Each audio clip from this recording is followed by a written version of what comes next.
I'm not sentimental about that whole biological baby making process. So for me, it doesn't matter if I pushed it out or if it's a child that originally belonged to someone. She sounds narcissistic. I don't sound confused. I just didn't elaborate earlier, and you guys are now nitpicking because it's not nitpicking. I mean, if you say something, we're going to listen to you. Yeah, so then if you say, listening is also listen. If you say something, we're going to listen to you. If you say the exact polar opposite, we're going to be like, huh? But it's not the exact polar opposite. It was just I said I don't like to be around kids in general. So you can like being around kids in certain circumstances. I don't consider that a contradiction. All right, cool. I mean, you can consider what you like, but I think most of us in here are thinking, right, you said you like kids and you said you don't like kids. All right, so today we've got a special guest on Midnight Rubbish. Maggie, do you want to introduce yourself? Hello, I'm Maggie Lamoon. I'm a freelance creative artist based in London. So the reason that we've got Maggie on the show today is because obviously, as I said in the previous episode, me and Maggie are friends, and she was recently on King Richard's podcast. We're going to get to that in a minute, but usually we don't have people on. This is the first person you guys are seeing behind here. But I didn't like the way that podcast went. I wanted to give Maggie a chance to tell us about what was going on there, why the girls were being treated the way they were, and just the overall experience. And then obviously we got some questions for it as well. We are going to press you on some things. Feel free to clap back. We won't interrupt you. You'll be able to get out exactly what you want to say. But I just want you to start off by telling us what it was like when you initially got there, or what it was like when they contacted you. Just basically the whole build up to how you got into the Just Pearly Things network. Okay, so to begin with, Make sure you speak right into these. Okay, so I thought I was going to be on Pearl's channel. That was the original agreement. And I was familiar with her style as a podcast host. I kind of had set my mental expectations. So I was like, okay, obviously don't agree with a lot of things she says, but I think she's a fair host in that her guests do get to say their piece. And I kind of noticed a pattern of, them almost intentionally getting people on there that are not maybe the best at communicating what they're trying to say. So I felt like it was a very strategic ploy to try kind of get self-proclaimed boss women and just discredit them. So I kind of wanted to be different. So yeah, I agreed to go on it. And then when I arrived, the whole thing was bizarre. So there was like a security guard for no reason. I was like, can I check your bag? And I was like, okay, This is weird. Like, I didn't realize I was in the club. So I think they have that because there's so many people that go on there and they have quite a few haters. So I think they keep security just in case, you never know who might show up. So that was happening. And then I was like, okay, cool, bag search, whatever. Then I got in, and bear in mind that the release forms had been sent to me like literally minutes before I had arrived. So I didn't get any paperwork kind of in advance to review and look over. It was all very last minute. And then I'd kind of arrived. I was late to the other guests, and then everyone was kind of sat down. So I was really pressured into just, adding my e-signature. They needed paperwork. They needed my shots. And they were like, we need to get you on set. And I was quite confused because obviously I didn't see Pearl. So that was the first giveaway. And then I didn't expect there was going to be that many guests. There were at least like 8 people in the room. Yeah. So the whole thing was just quite strange. And I kept asking repeatedly, I don't know if I'm in the right place. I don't know if this is the right podcast. Nothing was really explained or broken down. It was kind of just like, we need you to sign a release forms. We need you on set. So I kind of was just, I just signed it. Went on set, and then I realized after the fact, literally by the time that we were sat in position and going through the house rules, that was the first time that I realized I was actually going to be on King Rich's show. So it was a complete blindside, and all of the girls felt the same way because we just were not prepared to be on that channel. And did you know who King Rich's was before you went there, or was you just aware of Pearl?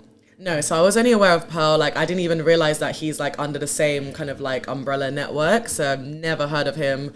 Obvious reasons. My algorithm would never produce that kind of content for me to consume. So yeah, it's just not somebody that I was aware of at all. I didn't know what his hosting style would be like. I didn't even hear about, because some of the other girls, they had mentioned that they'd seen videos circulating on Twitter and other social media platforms because there'd been some scandals regarding him kind of kicking off female guests in a quote-unquote disrespectful way. So there was a lot of clapback circulating on social media, and I hadn't even seen any of these videos. So apparently there were a few viral videos on TikTok, and some other hosts like ZZ Mills had also been kind of very vocal critics of the platform. Had no idea any of this was happening, so I was just completely going into it like blind, essentially. So I knew that King Rich has had controversy tied to his name on Twitter, but I wasn't interested in talking about his podcast. Not because I've got anything against him, because I don't know the guy, but there was just no reason for me to talk to him. The only reason that this has come up now, it's going to look like we're bandwagoning as well because everyone's attacking him right now. But I thought he had you on, so you know. Yeah. If you're going to have one of my friends, obviously I'm going to talk about it. But what was it like so you got there, you're not on Pearl's podcast now. All the girls, I guess, are meeting King Rich at this point. What was it like? What was the atmosphere like in there? Like, were you offered any drinks? Were you offered water? Like, what exactly was going on now that you guys have sort of been ambushed into going onto a different podcast?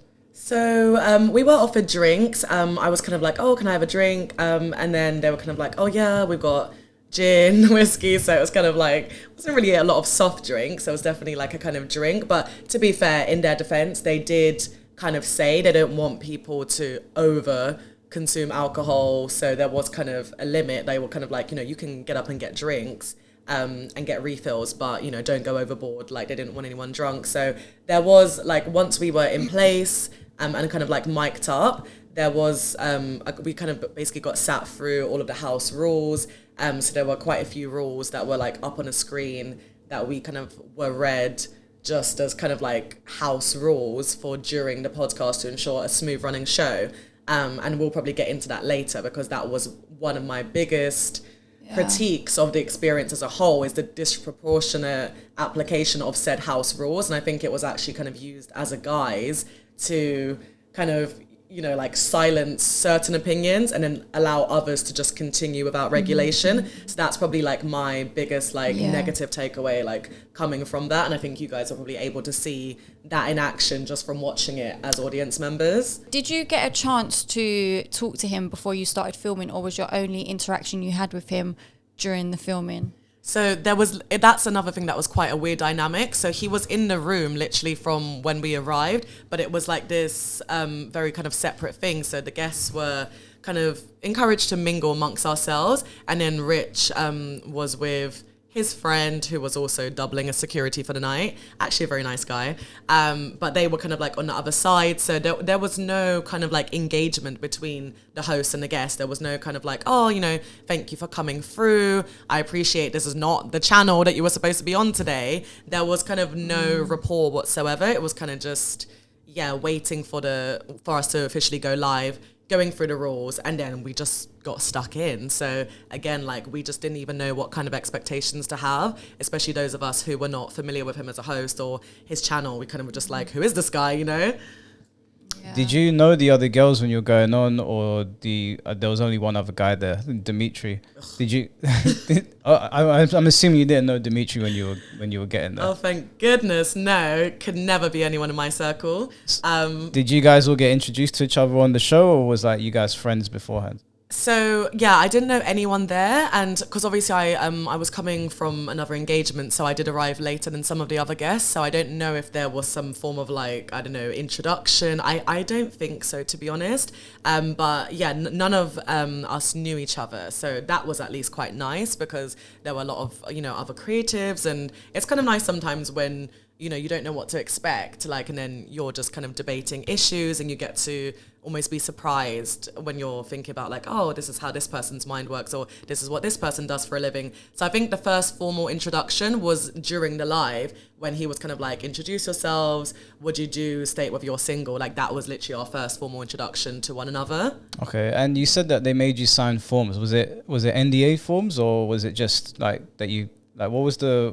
It was like release forms for them to be able to unequivocally use the footage for the network's purposes. So there was nothing... But like I said, I didn't even get a chance. I'm not normally this person because I'm very meticulous. I even like draft some of my own legal paperwork. So normally I'm like a dot the I's and cross the T's, but I'm not going to lie. Like, I just was pressured into quickly signing because I was already late. So I kind of read it and just put my signature, and I don't even know what the terms and conditions are. So do you have a copy of that yourself, or do they not let you keep a copy? I'm assuming I have a copy because it was emailed to me. Okay. So, yeah. Okay, and so when you got there, like you all introduced each other, I'm assuming they sat you guys down to explain how the podcast works and what the rules were. Yeah.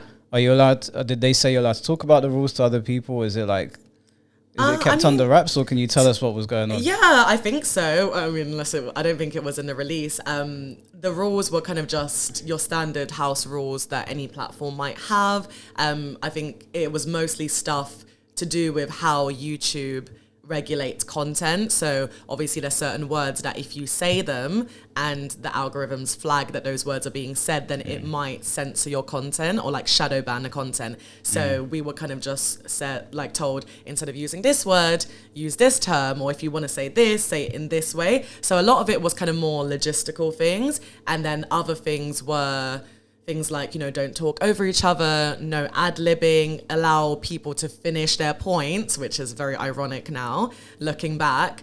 But yeah, so just kind of your standard house rules, like, don't all talk at once, and he kind of did state, if I interrupt you or say or cut you off, don't take it personally. Like, I'm the platform host. It's my responsibility to regulate the show because it's my show, which, to be fair, I mean, it is his platform. So each to their own, I suppose. Everyone has a different way that they think the running of a show should go.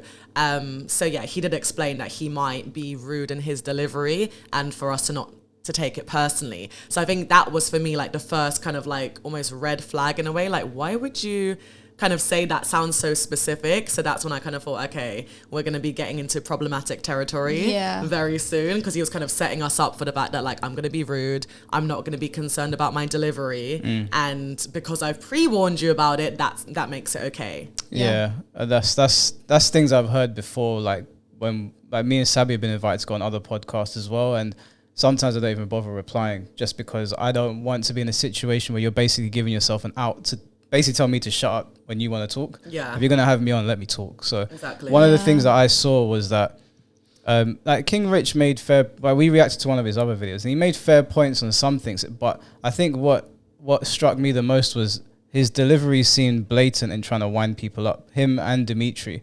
And he kept on going back to that these girls focus too much on my tone and this, that, and the other, which I found weird because him being a grown man, I'm assuming he's been on the streets, he understands that tone can be the difference between life and death, right? And I found it weird that he was saying that men don't behave like this, that, and the other. But we know there's a direct correlation between how you present yourself on the streets, how you talk to people, and then maybe not making it home at night. And obviously it's a different dynamic, but I feel like the same rules apply. Right. So when we reacted to his video, we didn't disagree with one of his points. We actually thought he was right.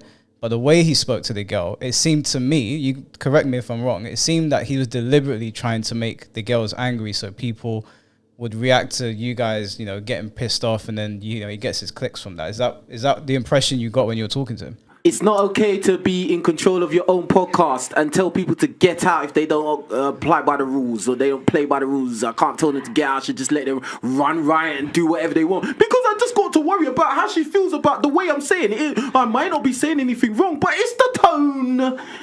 No, bruv. The world doesn't run or revolve on feelings, bruv. I think that's very accurate, especially the part where we were ambushed into then almost co-signing to his treatment of previous guests. So this is, again, something that we were completely not briefed about.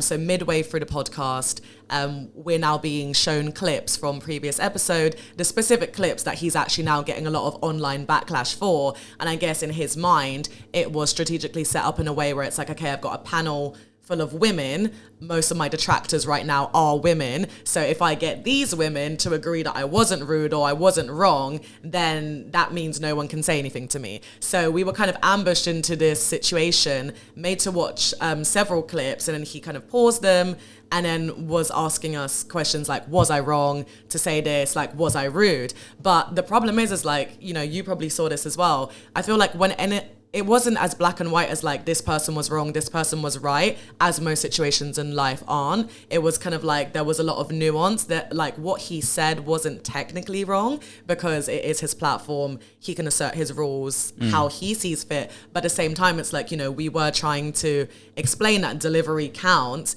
And there was a lot of kind of body language and unspoken things, which also aggravated the situation. So the little ad-libs, like the Jesus Christ, after which we all were kind of like, that was unnecessary. And of course, that's going to create an inflammatory environment. So there were little things like that, which I feel like weren't being taken into consideration. But we weren't really allowed to go into those things, because I feel like anytime we tried to develop the argument to be like, it's more complex than just wrong or right, he'd be like, no, like just kept trying to distill it down and be like, just say it's a simple question.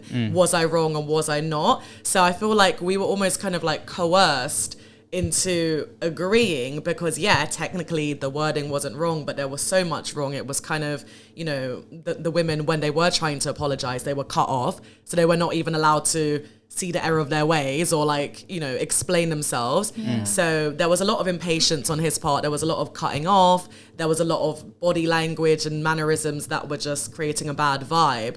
So all of these things, when we were trying to address, I feel like he was just so determined to just get us to agree with him and then move on. So again, it was just an unbalanced argument. Like, you're not actually here for our opinion, you're just here for people to agree with you. Yeah. It seems like he's either doing it for the clicks because it's going to get people watching, or he's just generally a rude person, because just because you host a show, it doesn't mean that you need to be rude to people unnecessarily. Do you know what I mean? So it's like, I understand certain people might step out of line and you need to put people in their place, but when people are not actually doing anything wrong and you're just being outright rude, that's when I can't get behind that, because it's unnecessary. I did notice the ad-libs, and when we reacted to one of the videos that he did before you guys went on, and he got into this altercation with this woman, and he was saying, please stop talking. He said to her, please, several times, and I was like, cool. He said, please. And then when she stopped talking, he turned into the mic and went flipping heck. First rule of the show, don't over talk the host, and you keep doing it. And I'm trying not to kick you off. Like, and you keep doing it. You keep adding another thing. Like, please don't do that no more. Please. Like, I'm not being, and you can make all the face you want. I'm not being nasty, because I'm asking you and I'm saying, please. Thank you. Flipping hell, man. Wow. Why are you saying? Yeah. And I was like, well, if imagine being outside and getting into an argument with somebody, you've de-escalated, or even like you get into an argument with your siblings and you're walking away and one of them mutters something. What do you think is going to happen? Yeah. Obviously, to me, it seems like, because he doesn't strike me as a stupid person. He strikes me as the kind of person that understands that his platform gets clicks through outrage content. And I think he realizes that by doing that, not only does he have the power because he is the lead of the platform, but he knows that these girls are going to clap back. Right. I mean, they're London girls, right? London girls will clap back over anything most of the time. So to get them to wind them up even further after he's finished doing the whole please thing to make himself look good, he then says something knowing they're gonna get angry, and then it goes from there. That's the impression that I got anyway. And not even just London girls, but I think anyone would clap back, like regardless of their gender, because it's like you were saying, like if you got into an altercation with your parents, it was de-escalated, and then everyone goes their separate ways, and you mutter something under your breath, like your parents is automatically going to be like, what was that? Yeah. Like, did you have something to say? Yeah. And of course it's going to trigger that person all over again, because it's kind of like, we're trying to like move on and you're just being petty now. And that's me and Versatile, who was on my right, we both brought up this point that it did seem like there was a level of pettiness on both parts. And I think he kind of took the point to be like, yeah, I agree, she was petty, and he didn't really take that as like an internal critique, like you were also petty, because I think what happened in the end was the girl obviously did get triggered, because like, okay, now he's not letting it go, so by that point she's on a very calculated mission to, you know, just keep doing what she's doing, and then she was ad-libbing because she's like, well, I'm not going to let you have the last say. You know, she was trying to be decent about it, and then she can see that he's not really here to actually have peace. So that's when it became like a kind of, that's why we were talking about the power struggle over and over, because it almost became like who can one up the other, or who gets the last word in. Yeah, because no one wants to be embarrassed on camera as well. Right. Yeah, it seemed deliberate to me. But I made some notes about some of the things that you guys were going over. I don't know if there's like any particular parts that you want to reference, or if like you want, if you want to go through them and talk about what that particular moment was like for you, or if you just want me to like reference the notes, because you probably remember a lot of the things that happened on there. One of the things I did want to say is that I noticed that when you guys were having a conversation, King Richards was making weird noises. Like he was saying something and he was like doing this high pitched, I don't know if he was mocking you guys or if he was trying to be funny, but it was throwing me off. I don't know if you remember what I'm talking about, but he kept doing that, and then he would like laugh, like hysterically laugh at something that wasn't funny. Right. I was confused at what was going on. I don't know if he was laughing because you guys had some rapport beforehand, or if he was just trying to throw you guys off. Like, what was that? Into the mic. Energy. I'm good at like energy healing. Energy. Let's go. It was definitely just straight up condescension, like, because that's the thing. If we laughed at something which was in reaction to, for example, something Dimitri said, which was quite frankly laughable, if we were all laughing, he'd be like, what's funny? Because obviously if you're not in agreement with that being a laughable position to have or opinion, then you're not going to find it funny. So I think it was the same with a lot of the stuff. It's like he kept doing his thing where he was like, energy, and fist bumping the camera. I think that comes from obviously anyone who watches Pearl's channel. She has this quite cringeworthy, if you ask me, list of all the things that women should not reference in their day-to-day speech, because if they do, this makes them not high value women or undesirable to men, and there's a whole plethora of things in the list to the point where you're kind of like, well, what can I say? But amongst those things is talking about horoscopes, talking about energy, using words like my truth, and that kind of thing. So I think that's something that is consistent for both platforms. They really look at people who believe in energy and who talk using this kind of verbiage as being like idiots in their opinions. So that was definitely mocking. Anytime someone brought up energy, it had to be sarcastically referenced. You probably noticed that those noises came very often whenever someone talked about spiritual healing or any of the things that I guess he considers to be like a joke. Yeah, like the thing is that, I mean, I'll be honest with you, me and Sabi have done content on girls that believe in all that stuff before, and I'm very much I don't like mess with that stuff. I don't like it, and I tend to find a lot of people that use it to be like they're copying out of their own behavior. So we've covered some girls on TikTok before that say that, oh, I did this because I'm a Gemini, or this person did this to me because they're a Taurus, which to me, I can't fuck with things like that.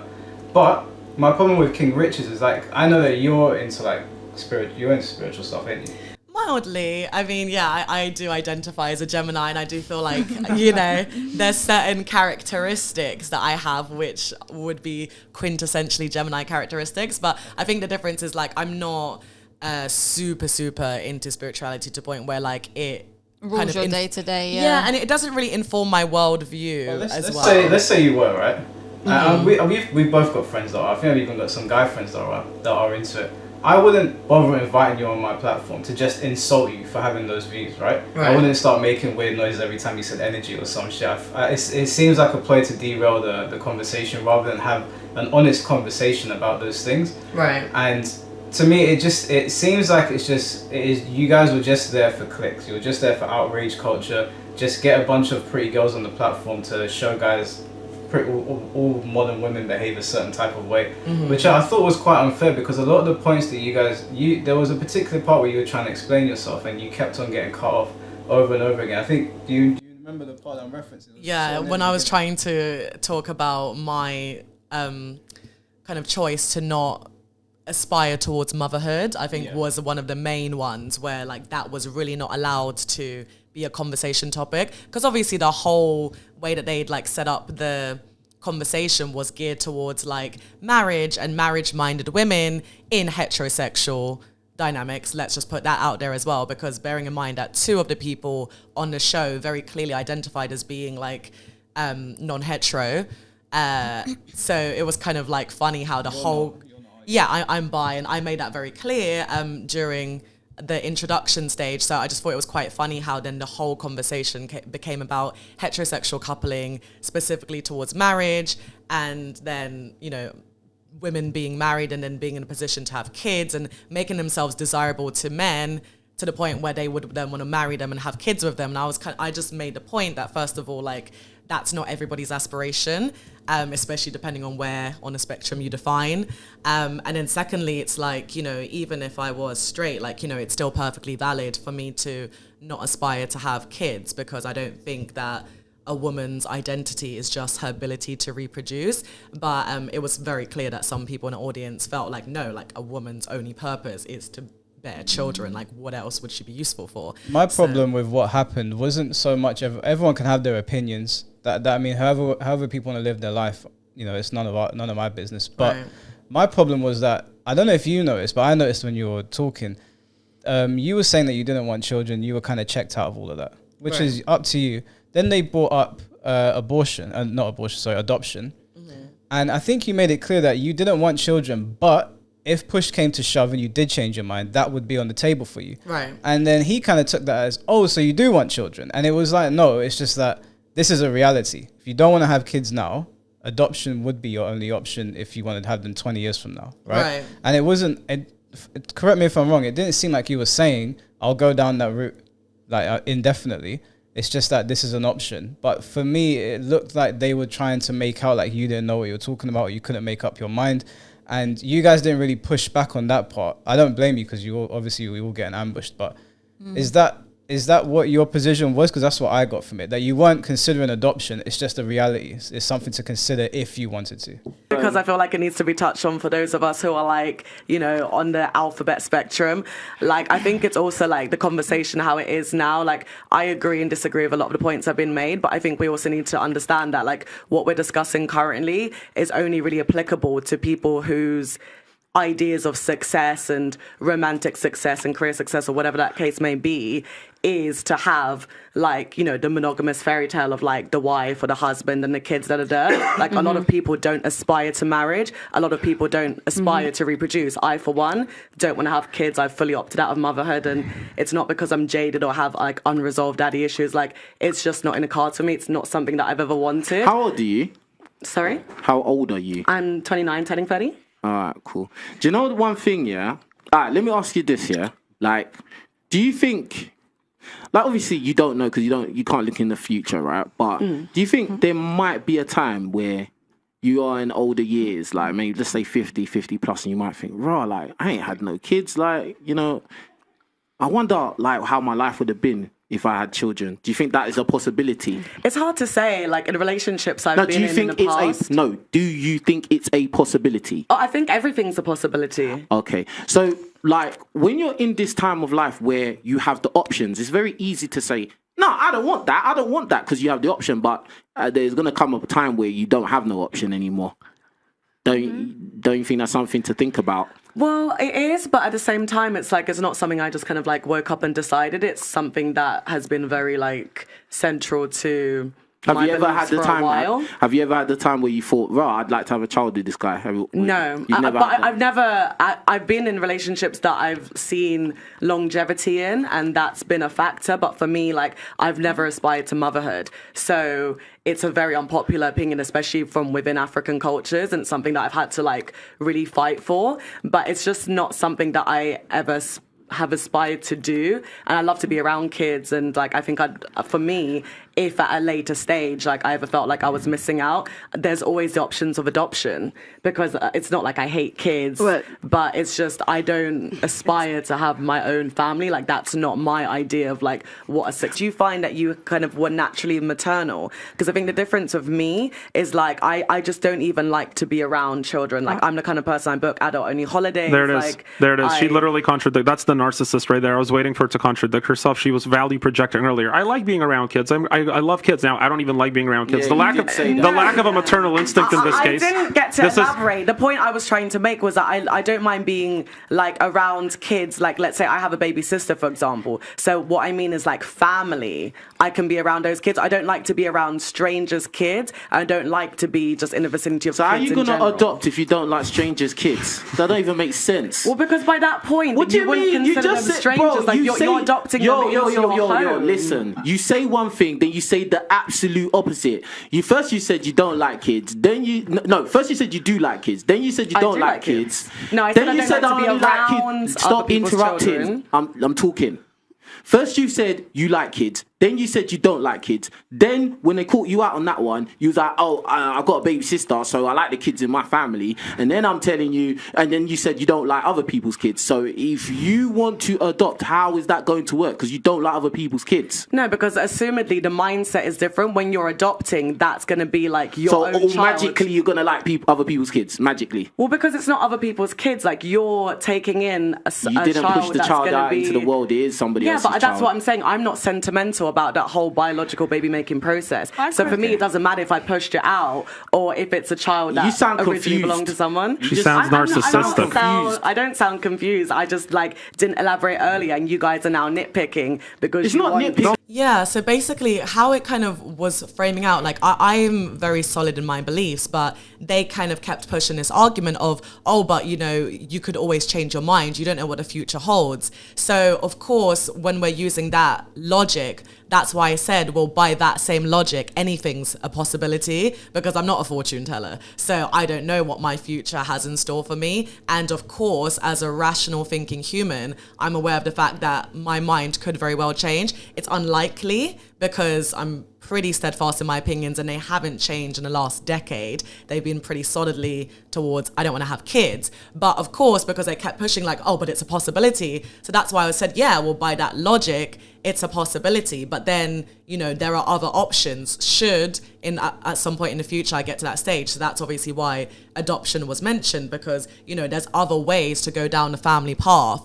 without biologically conceiving. So that's the point that I was trying to make. And I think if you're someone who understands nuance, then it's a very simple position to understand. But the problem with the way that these guys think is everything is black and white. Nothing can be gray. So it's kind of like you either want to have kids or you don't. They can't understand a position where it's like, my goal is not to have kids, but should at some point in the future I change my mind, there are alternatives in place for that. I think it's a very simple thing to understand. Point, Yeah, the other thing is that so the girl that was sitting opposite you on the other end, I can't remember what her name was. She was they had I think with the tattoos. I think the healer. I can't remember what her name was. She was the one that was arguing Rich the most. She was on the other end of the Royalty. sofa, yeah. Royalty, right? Okay. I didn't agree with anything that she was saying. Right. My problem wasn't. I mean, I didn't like what she was saying. I did think that I'll be honest with you. I did think she was chatting shit. It's my problem with the interaction is that she was saying all these things, and I always say to Sabi that when people make bad points, you should just let them speak because they end up hanging themselves anyway. Mm-hmm. But Rich and Dimitri were being very condescending, and Dimitri sort of took over and was really grilling you lot. And I didn't know if there was some personal vendetta against you guys or if something happened before the show, because he particularly went after you as well. Because you couldn't see, I mean, you probably watched it back, but he kept on going, this one here, the narcissist. And I was like, right, did something happen before the podcast? Because he seemed pretty pressed about your interactions didn't seem that bad on screen. Yeah. He seemed very annoyed at you. Did something happen before the cameras turned on? Well, I mean, we had a little jokey moment because, Dimitri, his whole status in life is defined by how many material things he's managed to accrue. So he was kind of, bragging about his watches and his suits, and I dress this person and yada, yada, yada. So I must have made a joke saying, you're dressed like the Joker, because, I mean, he kind of was. I thought that was, it wasn't even that I was taking it as an insult, because at first, when I saw him, I was like, oh, he looks cool. He looks like he's dressed like the Joker. But I'm assuming he took that as an insult. Well, yeah, because I think it's not even necessarily the comparison, but I think it's more the fact that something he considers makes him a high-value man and desirable to women became something that other women were kind of laughing at, and it was very well-intentioned. It wasn't super malicious or anything. It was kind of just banter, because bear in mind that also prior to this comment he had been making jokes about his white privilege, and he was like, oh, I get to choose where I sit, because basically they'd explained that we're not allowed to kind of say where to sit, because then it becomes, oh, I want this, and it becomes an organizational nightmare. So they were kind of like, we're just going to allocate you seating. So they'd allocated him somewhere, and he was like, oh no, I don't want to sit there. So he'd change his position, and then we were kind of like, well, that's not fair, because you just said that we don't have that same ability to change. And he was like, oh yeah, but I have something that you don't. It's called white privilege. and, you know, considering it's mostly women of color in the room, that he already set the tone for that kind of banter. Hence why I thought my Joker joke was, you know, definitely on the same level as where he was coming from. So I didn't really think he would take it, but I guess I struck a nerve. So you're the one that made the Joker comment? Yeah. Okay, so it makes sense then that he went after you, because he obviously took it the wrong way. Yeah. Well, that's the thing. Sometimes fragile ego. Yeah, but that's what's not fair or right to do. Like you always say, Michael, you're like, I could not like someone, but if I agree with their points, I'm going to agree with their points. And I wouldn't just disagree with them just because I don't like them.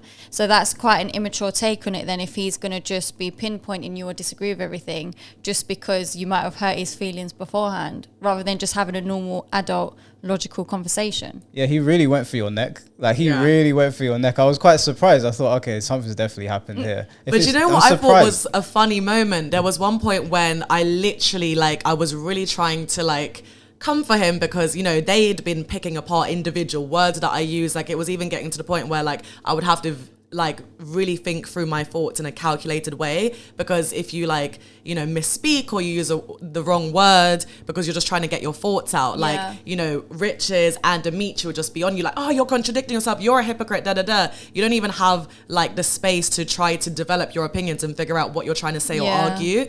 So it became like very much like that. So at one point I noticed that he had quite clearly contradicted himself and was also appearing to be a hypocrite. So I just thought it was very ironic because I was labeled a raging narcissist for supposedly doing the same thing. And now he's, you know, contradicting himself too. So I was trying to point this out and it triggered a very emotional reaction from him. I don't know if you remember the one where he was like, you're gaslighting me. And I just thought the whole thing was so funny because until that point, him and Riches had basically been arguing that women are emotional, they're incapable of arguing without putting their emotions in a mix. They always have an emotional reaction to any form of debate or objective truth or whatever the case. And I'm kind of just like, you're literally having the most emotional reaction right now when I'm trying to just point out that you contradicted yourself, which is an objective truth. So it's kind of funny that I'm just like, well, you're not letting me finish, or you're not letting me self-incriminate, since apparently like I'm a stupid woman, right? So nothing that I say holds weight. So really you should just allow me to speak and sound stupid. But I just thought it was really funny that he was so determined to not allow me to finish my point and said that I was gaslighting him. And he was like, I would not allow you to ruin my business. And I was a bit like, bro, like, why do you feel so threatened by me? Like, I was an idiot 5 minutes ago. So true. So this is exactly what we were discussing earlier, which I think is funny that I was labelled a raging narcissist in a group, because we just watched that video and the points that we consensually made as a group is that what was so problematic about the girl's behaviour was the fact that when you were trying to speak and moderate and just have your voice be heard, like, she was doing a little petty aside. So I think that it's kind of ironic that Sir in the back over here the whole time don't project your behavior on don't project her behavior. The whole time that my girl was talking, I'm not okay with that. He was going, oh really? No, I wasn't. That's not true. That's on tape. That's objectively untrue. No, you are intentionally trying to incite gaslighting in order to get a reaction. She can state her opinion without you interrupting. You're gaslighting and you're gaslighting. Stop gaslighting. I'm not okay. I am not okay with you gaslighting. Narcissist, stop. Narcissist, you want to justify interrupting so bad. Are you okay? You're so mad. You see that projecting right again? Yeah, you see that? Stop. That's what you've been doing, darling. You're getting a taste of your own medicine. Oh, my medicine. Yes. I did think it was funny that King Riches made a massive point to not interrupt each other and like pipe down and that, but Dimitri interrupted you guys so many times and it wasn't for anything constructive. It was just attacks. And it wasn't until it started to get way out of hand. He didn't isolate the situation and say, Dimitri, stop. He waited until you guys chimed in and they said, everyone, like, calm down. I'm in control, blah, blah, blah. And I thought that was a bit weak because the whole thing of these, like, Red Pill podcasts, from what I've seen, is holding men accountable and, you know, holding women accountable as well. But whenever it's another guy on there, and I assume Dimitri's of some high status because, you know, he said that he dresses Jordan Peterson. So, and I don't know the guy. I mean, that's great if he does. But just because of his status, it looked like King Rich is kind of like was sort of backing, like letting him get away with whatever he wanted. Also, if he's nervous about his reputation or ruining his brand, then he shouldn't be going on podcasts where he knows there's going to be a lot of back and forth and a lot of pushback in a lot of things that he says. Yeah, but I think, I completely agree with you. There was a moment towards the end when Dimitri was doing this really shameless Uncle Sam level, we want you, disenfranchised men that have been abused by women and told you weren't shit, like, and basically just doing like this recruitment speech for his organization, and we teach you how to be a boss and make a 6-figure salary and get women and be a high value male and blah, blah, blah. So he was kind of on his little TED talk, and it was just funny because it was almost like King Richards was like endorsing this speech. So off the back of that, he was kind of just like, no, really guys, like, you know, you should definitely look into this seriously because Dimitri has even helped me, like, thanks to him, you know, this person, I can't remember who he mentioned now, but he was like, thanks to this person, like, you know, I've been able to be in a room with so-and-so, I'm going to have so-and-so on my podcast next week. So what was very clear at this point was that their kind of professional relationship allowed Riches to be in positions that he maybe otherwise wouldn't be able to be in, to rub shoulders with certain influential people that he obviously aspires to be like. So it was very clear that it was a power dynamic thing. Like, you know, he's not going to be policing Dimitri's behavior with the same strictness as he's going to be policing us, because Dimitri right now is useful to him, like in the economy of, like, you know, human relationships. So he was letting him get away with murder because, considering that one of the points that was really kind of like honed in on was not getting personal and not kind of doing below the belt comments. And sorry, but Dimitri coming for, you know, Autumn, based on the way that she dressed, that's what to come to the podcast was disgusting. That scene out of nowhere, like that was just, you guys were having your, like, he was already doing his thing, and I think someone mentioned his kids, and then he got even more riled up, or his wife or something. What did he say? Something about the women on the couch are not to be married or whatever. But as someone who is dating a man that I truly do respect, he is very masculine, very much respect him, but the only way that I could really do that is if he showed me respect and gentleness as a woman. If he had a raging ego and bravado and he was just... Well, like me, innit? No, not like you. Maybe like someone else energetically. I can literally see half your tit from here, and you're being the person that's that's projecting virtues. Come on.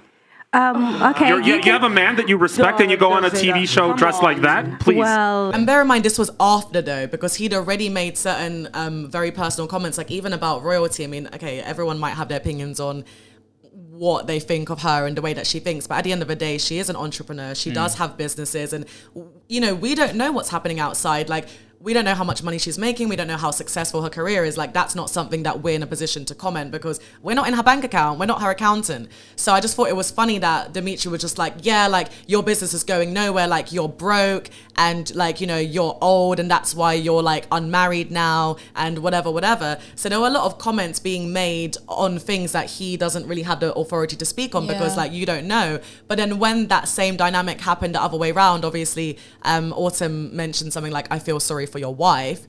And then Riches was like so savage. He was just like, don't speak on like this man's wife, like she's not in the room, like you don't get to speak on something, like, you know, you guys are here. And he kind of defended the comment about him referring to the way that she was dressed, because he was like, oh, you're in the room, we can see you, so that's something that we're allowed to comment on, but his wife is not here. So I just felt like it was really, he was bending and twisting the rules to suit him. It wasn't even like his wife got insulted. She just said, I feel sorry for your wife. It's just an insult towards him. Yeah. It wasn't, it's not and it's an opinion, you know, like, I did think it was crazy that he brought up the way she was dressed, because it just seemed, that comment seemed so left field to me. And King Richards was just sort of letting this rock. Whenever Dimitri went off on a tangent, and he went off on a few of them, he just let them rock. The other thing that I wanted to say was that I don't know if it was on the podcast that you were on, if you guys were reacting to a video, but I think it might have been about a woman deleting her Instagram for her man. Was that the same one that you guys want, or you reacting to? I feel like they bring this up all the time because their general position is that women should not have social media, period, if they consider themselves to be high value women who would be desirable to men who are marriage minded. So what I was disappointed, right? I don't know if it was you guys or if it was somebody else, because I watched 3 of them back to back, so it was like 7 hours of this. So a lot of them meshed together. That's painful. But I wanted to be fair to King Richards to get the full context, because he was saying that people were taking out context. So I watched 3 back to back, and one of the things that struck me is that Pearl is the head of this whole thing, right? It's the Just Pearly network. So if his whole idea is that women should get rid of their socials when they get married, does that mean that when Pearl gets married... If Pearl gets married, what happens to the Just Pearly network? Is he going to tell her, well, Pearl, you're married now, so get rid of your IG, come off YouTube, come off whatever else you're on, because you're not high value if you don't? I don't understand. Am I getting that wrong? Is that what they were getting at when they said a woman should get rid of their socials? Well, the thing is, what makes even less sense, it was the social media aspect being an issue, but then it was also the fact that, like, their position, especially Dimitri, and this was something that he kept honing in, and that's why at the beginning they kept asking me, like, you know, do you consider yourself a boss? And I tried to explain over and over, like, I don't really use that phraseology in my day-to-day. Like, am I an independent woman? Yes. Like, am I self-sufficient, pay my own bills, don't depend on other people to secure my living? Yes. Do I use the term boss bitch? Not really. So I kind of tried to explain this. He was kind of trying to coerce me into using that phraseology because this was obviously the agenda that they had set up for the show.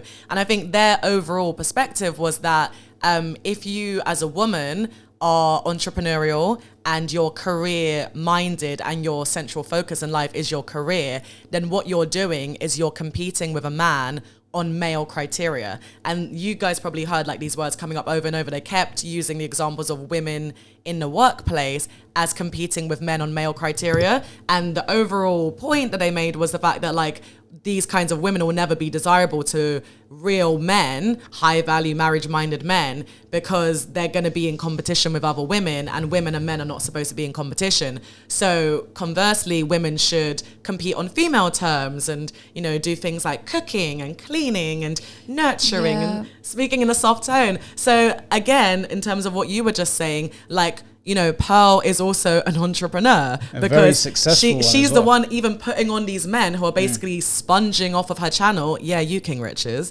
So I just think it's quite funny because she's also one of the people who like endorse this kind of thinking. She doesn't believe that women should compete on male terms. So that's one thing I just don't even understand about Pearl. Pearl is obviously a contradiction because it's like, you know, you're not married, you are over a certain age, you're living the entrepreneurial lifestyle fully because, you know, you have JPT network, you're doing all these things. She's got wife school as well. Right, yeah, oh my God. She's got what? She's got another YouTube channel called Wife School where she's teaching other girls how to be wives. And I'm just like... doing none of the things that she does. I'm going to start teaching people how to build a house, even though I've never built a house before. When I saw that, ironic. I was baffled when I saw that. I thought somebody was taking the piss out of her when I clicked on it. And then I realized that she was actually teaching girls how to be wives. And I was like, but...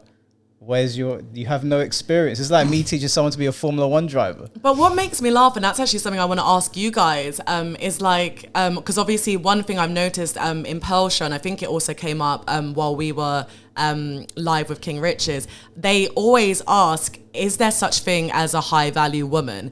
And if there is such thing as a high value woman, then what characteristics does she have? So I'm going to kind of say my own thing about it after, but I'm just intrigued to see like what you guys think about that point. So the whole high value thing has been picked apart, and basically, I mean, this all started, we did a video on it literally the other day with, I don't know if you know, there's a guy called Rollo Tomasi who is like, he's the godfather of the Red Pill movement. So, you know, the Red Pill, the whole manosphere stuff. And Sneeko, who's another prominent figure in the Red Pill community, pushed back on it because some of the points were stupid. And it kind of got to the point where there is no set definition for what a high value individual is. Each person, depending on who they are, their background and their culture, is going to bring different things of value to a relationship or society. For example, big facts. I could be a fireman. I'm a valuable member of society because I save people, right? I give people a second chance to go home to their loved ones, potentially save their homes. That's value. I would consider that high value. You could be a doctor. That's another form of providing value. In terms of a relationship, a guy, someone that's more conservative in nature, like I'm more conservative in nature. When I say I'm a conservative person, I don't mean sit down and shut up conservative. I don't mind having a back and forth. I don't get guys that behave like that. Just like traditional roles in terms of women mostly operate in a domestic sphere, men are providers, that kind of thing. I don't think that is the sole idea of a high value woman. That's value to me. So she's a high value woman to me, but to, let's say, it is subjective. Yeah, Sabi's brother might be the complete opposite, and a high value woman to him does the complete opposite. You can't turn around to him and say that's not a high value woman. You might look for a guy that that fulfills certain things. Maybe he's not a high earner. Maybe he's not particularly in good shape, but for you, he provides some sort of value, and then to society, he's like a doctor maybe, or a policeman, and he's high up in his position. You can't turn around and say he's not high value. And by that same token, maybe King Rich's would be considered high value to some women. Maybe he's rich. Some women might find him high value though. Like, so in terms of a high value man, a high value woman, it differs between person and culture. The definition that I have for a high value man does not apply to some guy in Samoa that lives in a village. The value that he brings to his village is going to be completely different to the value that I bring to London or my girlfriend. So this whole high value thing, it exists. It's just there's not a set definition for it. And I'm so glad you said that as someone who purportedly, like, you know, does have more conservative traditional values, because this is actually the point that I was trying to develop, that I was silent so much that I don't think this point ever landed or managed to resonate on a platform. So when I was talking about the fact that, you know, all of this is subjective. We all operate in subjectivity at the end of the day. So when I was trying to say that, you know, everyone has a different truth, what I really meant by that is, you know, we all have a different framework of understanding that we operate by. So like what you were saying, like high value to one person is not going to be the same to next person. And I think some of the girls tried to bring up this point when it came to looks, because obviously the men were kind of trying to say, like, you know, women in your 20s, you have the most options. And then as you enter your 30s, you have less options. And then the older you get, you know, your expiration date is coming up and your ability to have kids lessens. So you kind of depreciate in value. And the point that I was trying to make, which Dimitri just completely interrupted me on, is the fact that, you know, people don't have the same principles. So, you know, you mentioned obviously there's individual subjectivity, there's also cultural bearings, there's also economic factors, like where you are geographically. I mean, even the irony of, like, you know, Dimitri pulling a lot of his statistics, it's only based on G20 economies. What about the rest of the world? Like, do we not exist? Like, do they not have a voice that matters? So there are so many different factors. I feel like we are a product of all of our environments in terms of like how we grew up, our home situation, like how we were indoctrinated through socialization. All of these things have such an important bearing on kind of the way that we think and what is important to us on an individual basis. So that's the thing. It's like you can't equate that to a single set of criteria. And that's what I was trying to say. I was like, well, you consider yourself a high value man because you have 79 watches or whatever the number was and this many suits and you earn a certain income. But not all women are materialistic. Not all people are money oriented. Some people care more about, like, you know, like, are you able to be respectful, for example? Like, are you able to compromise like internal values, things that are not tangible? So like, depending on who you are, different things are going to be of differing importance to you. So this is the point that I was trying to make. And of course it was just dismissed as, like, you know, female idiocy. But I just think, yeah, it's something that you can't deny, because of course we're not all going to have the same values. And even just in terms of like economic factors of being like, okay, if we're talking about wealth, let's operate within Dimitri's logic for a second. I still wouldn't consider him a high value man, even by this like red pill like way of thinking, because when you really think about high value in an economic sense in society, the Dimitris are basically glorified pimps and the Andrew Tates, like when you think about it, because that kind of high value man and woman, like a lot of it comes down to parentage. It comes down to the class that you're born into. Like, let's look at the royal family, for example. They would be high value individuals, not just the British royal family, but I'm talking about, you know, aristocracy globally. So there are certain people who exist in echelons of society that we will never even touch. Like, you don't even know these people exist. You would never have the chance to date them in an organic setting because their marriages are arranged by way of, you know, birth and matching families that have similar resources, or sometimes they're political alliances, these kinds of things. So if we actually want to operate on that kind of logic, these are the high value members of society. Like, Dimitri doesn't even fall within that category, because that's nouveau riche versus old money, right? Because like you can be like, I don't know, like come from a single parent home, make $1 million on TikTok tomorrow, that doesn't make you high value by those standards, because, you know, some people are still going to judge you based on your birthright. Like, oh, you grew up in a single parent home, your mum was divorced. Like, these factors are still going to have a bearing. You can have all the money in the world, but people could still look down on you for all of these other factors. So that's why the whole thing, it's just illogical, because there's never going to be a stable criteria. Yeah, I think because it's subjective, I would grant Dimitri respect in his field and say that if he's high up in his field, no matter what came out of his mouth, I would say he still provides some level of high value to whatever he's doing. It doesn't necessarily mean he's a good person. Being a high value individual doesn't automatically mean you're a nice person. So I wouldn't say like he's not of high value if what he does is to be believed. If he really is the person that dresses Jordan Peterson, that is a massive deal. So I can grant him that and still not like the shit that came out of his mouth. Agreed, but then that's because your idea of high value is based on contribution to society or achieving a certain level of prowess in your career. Someone who doesn't think along those terms, who maybe thinks that the only value humanly is drawn from inner character, Dimitri would not be a highly value individual because he doesn't have basic human respect. But if you go on. Do you not think that, because you're saying you could not be a nice person but still be high value, do you not think being a nice person could then make you high value? No, being a nice person can also make you high value, but I could use very like criminals as well. You could use, this is going to be an outlandish example, but look at Pablo Escobar. You can't turn around and say he's not a high value individual just because he did heinous things to people. He was a high value individual. He provided a lot of value to, even though there was a lot of things obviously that you could contest with. He was a very rich individual, very influential. He influenced an entire drug scene. So within that scene, he would be considered high value to those people, right? That's why I'm saying it's subjective. You can look at it and be like, to me, he provides no value to me. But objectively speaking, if Dimitri became the CEO of his company tomorrow, no matter how much we hate him, if King Richard took over the Just Pearly network, no matter how much we hate them, they are still providing some level of value that is considered of a high tier to a certain number of people. But exactly, to a certain number of people, because when you think about it, they would only be providing value to people who value their line of thinking, their services, or the kinds of methodologies or ideologies that they are proponents of. So that's what I'm saying. It's like either way, it's still subjective, because again, if you lived in, let's say, another outlandish example, if you lived in some kind of off the grid, like eco home, and your value system is based on sustainability and minimalism, the Dimitris, the King Richards, the Andrew Tates, like even celebrities, like influencers, none of these people are going to match your criteria of what it means to be high value,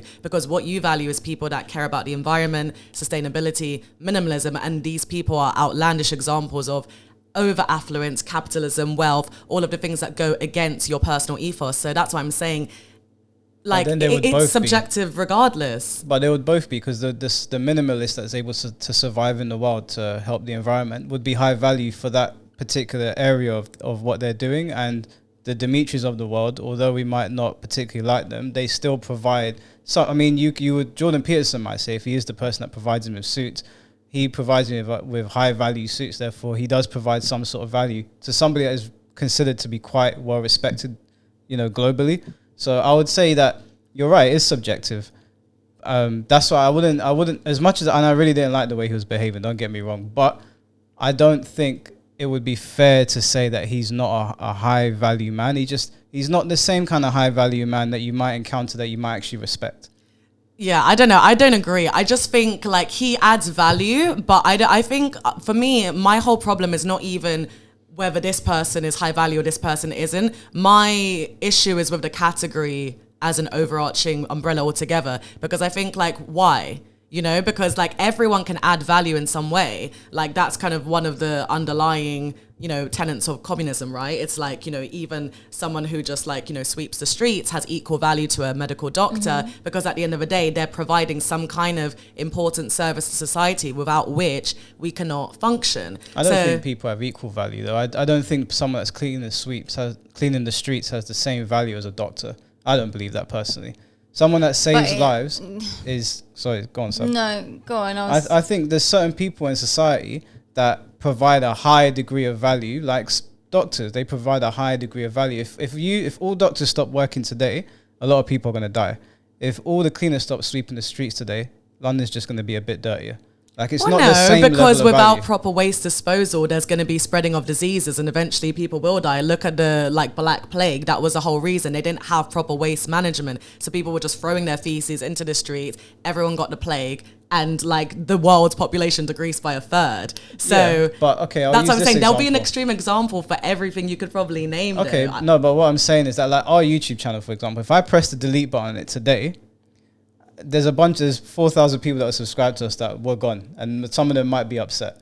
But it's not going to be the same as if a bunch of doctors said, we're not working today. We don't provide the same level of value as people in the NHS. I don't think I do think there's a hierarchy in society, and there are people that provide a lot more value than others. There's so you believe in meritocratic oligarchy? Yeah. I believe that there's a reason that hierarchies are good. I think that there can always be good things. So I think you need hierarchies. I think that it would be wrong for me to sit here and pretend like I provide the same level of value as a fireman that might be in a house right now trying to save a family. I'm just not, and I'm okay saying that. Maybe one day I might be able to provide that similar value, but I definitely think there's people in society that sit up here. And then, I mean, you've got people at home that are just mooching off their mums or their wives or their husbands. They provide no value. So they don't deserve the same level of respect as somebody that's out there. Or just committing crime or mooching off the state. No, in a way I'm inclined to agree. But I think going back to the Dimitri argument, I think I can agree with you where we're talking about value that's derived from goodness to society. So the example of doctors and firemen and, essential workers, I would agree with that, but I think just people who have good careers who might have reached a certain level, granted through hard work and graft. So I'm not even, knocking the guy. I think what he's done is impressive. But for me, that is not enough to characterize you as a high value individual, especially if internally as a human being, you don't have common respect. He actually said at the end, I don't know if you remember, when we were going around giving our final thoughts, he actually said that he doesn't believe that everyone is entitled to respect. So I think someone with that kind of mindset, you might not have attribute the same value to every person in society, but as a minimum criteria, I believe that everyone warrants respect. You might not be a doctor, but just because you clean the streets, so you're not entitled to respect just because you're of lesser value. No, I just, that's something that I cannot co-sign to, because I think that everyone deserves respect. Everyone. What outlandish example you're gonna give me now? Well, I mean, because I don't operate in absolutes, right? I would agree with Dimitri there. I don't think everyone's worthy of respect. I think there's some terrible people that exist, and I just think there's some people that I don't even know why they exist. Me personally, there's some people that they're like energy vampires basically, or they don't do anything for society, or they're literal criminals or people that are hurting children or whatever. I don't think everyone's entitled to respect.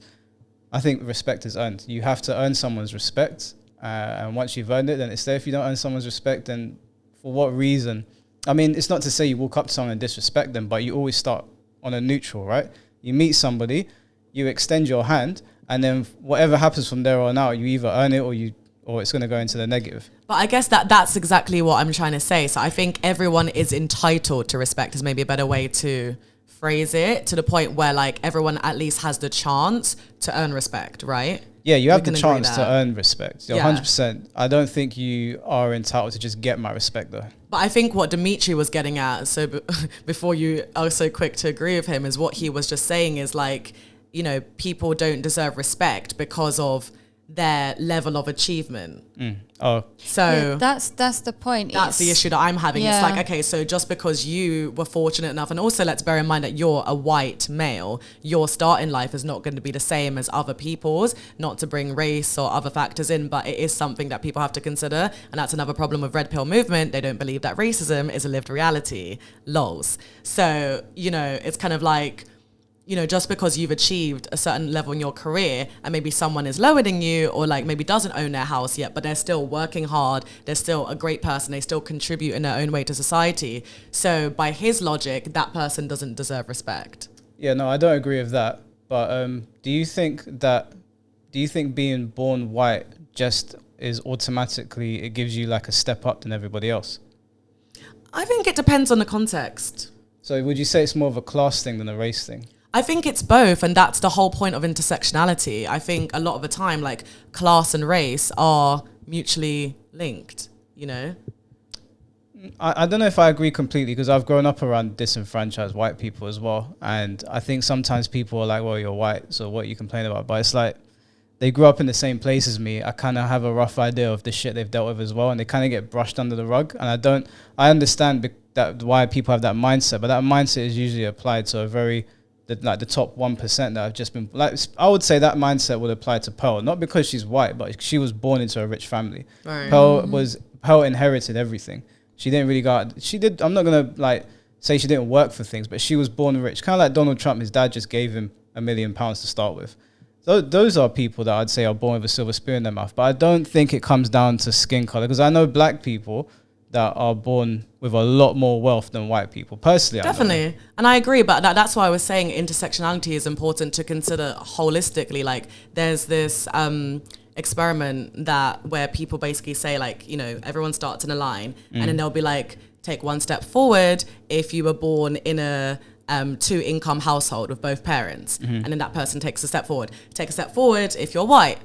Take a step forward if you belong to a certain class. So they're taking into consideration lots of factors, and then everyone ends up in a different starting place. So I think that's a better way of thinking about, like, where we start in this world. Race is a factor, and I think it would just be short-sighted to say that it's not. But like you said, like, there are plenty of people from, you know, POC communities who are born into affluence. Like, I mean, look at Africa. Like, you know, there are princesses, and, like, you know, we have a lot of wealth there. It's not just the third world. So, you know, like, everything is a factor, but then skin color also is, because let's say you have an individual who's from a lower class and is black, and then you have a disenfranchised white individual who's also from a lower class. Yes, we can agree that they both have struggles based on the virtue of class, but then the person who's also of color is going to struggle doubly, because in situations where they're going to be discriminated against for their skin color, like, for example, going into a job interview, the white person might get the job over them.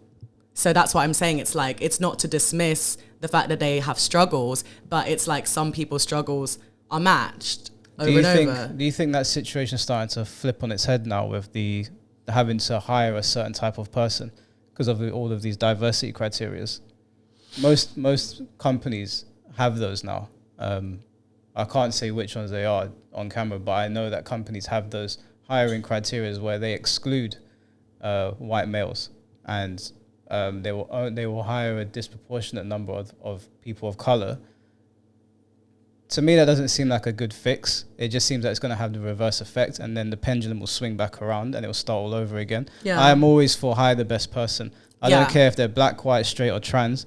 If they're good at their job, then hire them. I'm against the idea of, like, hiring a trans person on the basis of them being trans. I think that's not only insulting to the trans people, but it's not fair on everybody else. Yeah. No, I agree. I'm all about meritocracy, like, have been from the beginning. So I just think, like, you know, that should be the overarching principle that we always use. The person who is most qualified to perform the task or the job should always get there. But I think at the same time, it doesn't hurt to have initiatives where, you know, a certain level of systemic short-sightedness is being kind of corrected. Okay. And it's not but then it's like with anything, like, you know, med and again, right? Nothing in excess. Like, I think everything has to have balance. You can always go overboard in either which way, and then it starts to have the reverse effect. Yeah. So yeah, I agree.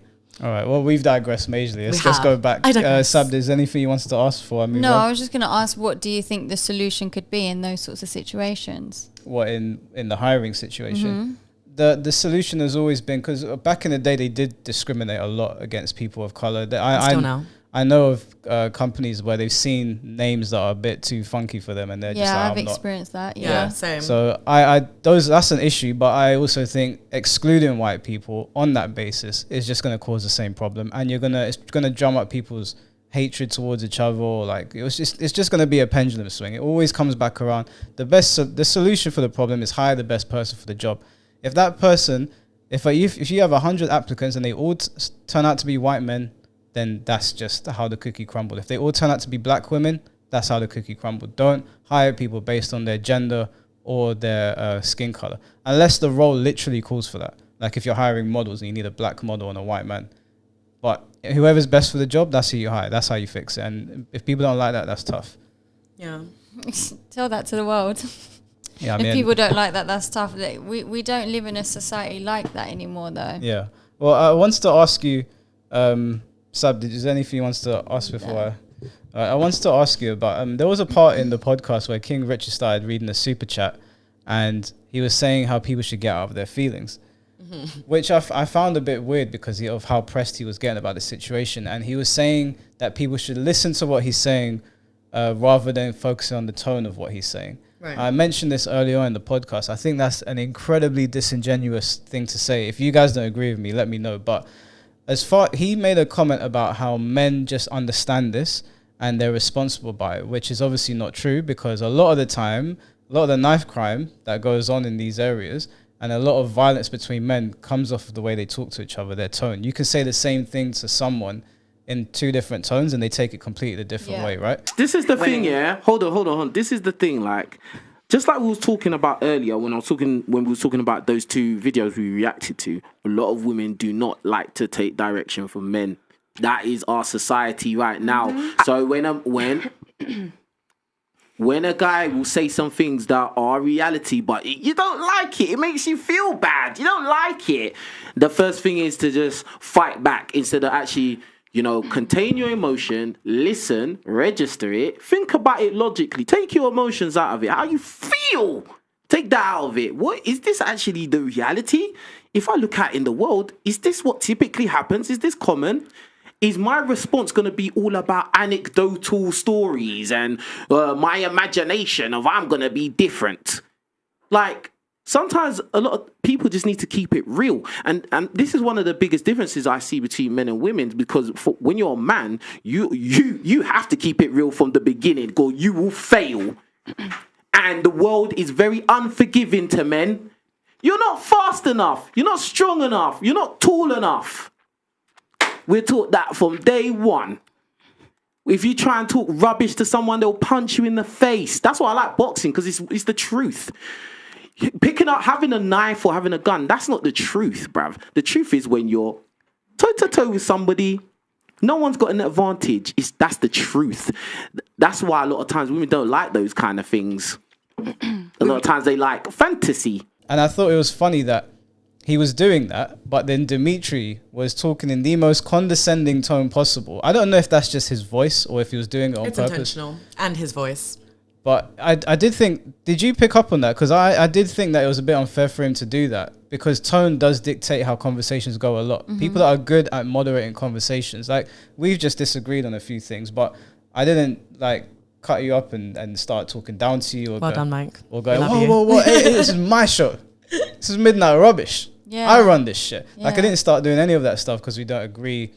I let you finish your point and then I started, but he seems very dismissive of like human nature and how people react to those things. And I don't know if you guys didn't bring it up because you couldn't, because he was just telling you guys to be quiet basically, but did you pick up on that as well? Well, I mean, I think you probably realized that about halfway through the episode, like I burned out. It's so hard trying to fight to like have your opinion heard by people that make it so abundantly clear that they don't give a crap what you want to say. So eventually, for the sake of self-preservation, you just think, well, I could keep pushing back. No one's going to listen anyway. And I'm just going to get myself triggered and end up like royalty and having to storm off.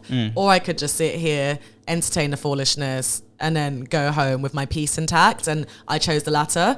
But yeah, like I think this is one of the many examples that I want to bring up of like how they contradicted themselves, because I noticed the same thing with Dimitri, obviously, when he went on his little rant and was like, you're gaslighting me. And you could see that he was having a very emotional reaction. And it's kind of like, well, you could just debate with the words that I was using. But obviously, because I was like, sir, in the back, and there was a lot of intentional condescension on my part to kind of like, play back with him. So it obviously made him feel away. So I think, like you said, like it is just human nature. There's no way that you're not going to be triggered by someone who is intentionally going out of their way to do that. And one interesting moment that I observed was when he was speaking to Autumn. I don't remember what the question was, but there was a lot going on, so she hadn't heard what the question was, and he was basically trying to get her to agree with him and say, so you weren't listening. And she was trying to explain, no, I was listening, but I wanted to make sure, and there's a lot going on. So she was like saying, can you repeat the question? And they were going back and forth rather than just repeating the question, because she asked you politely, it's not against the house rules, don't see the issue. He was just going back and forth with her over and over and over. And then she took a certain tone where she was like, I didn't hear, would you mind repeating the question? And she said it in a very infantilizing way to kind of almost imply like, since you're clearly an idiot, let me put it to you in words that you can understand, because this is the 4th time I'm asking you to do this.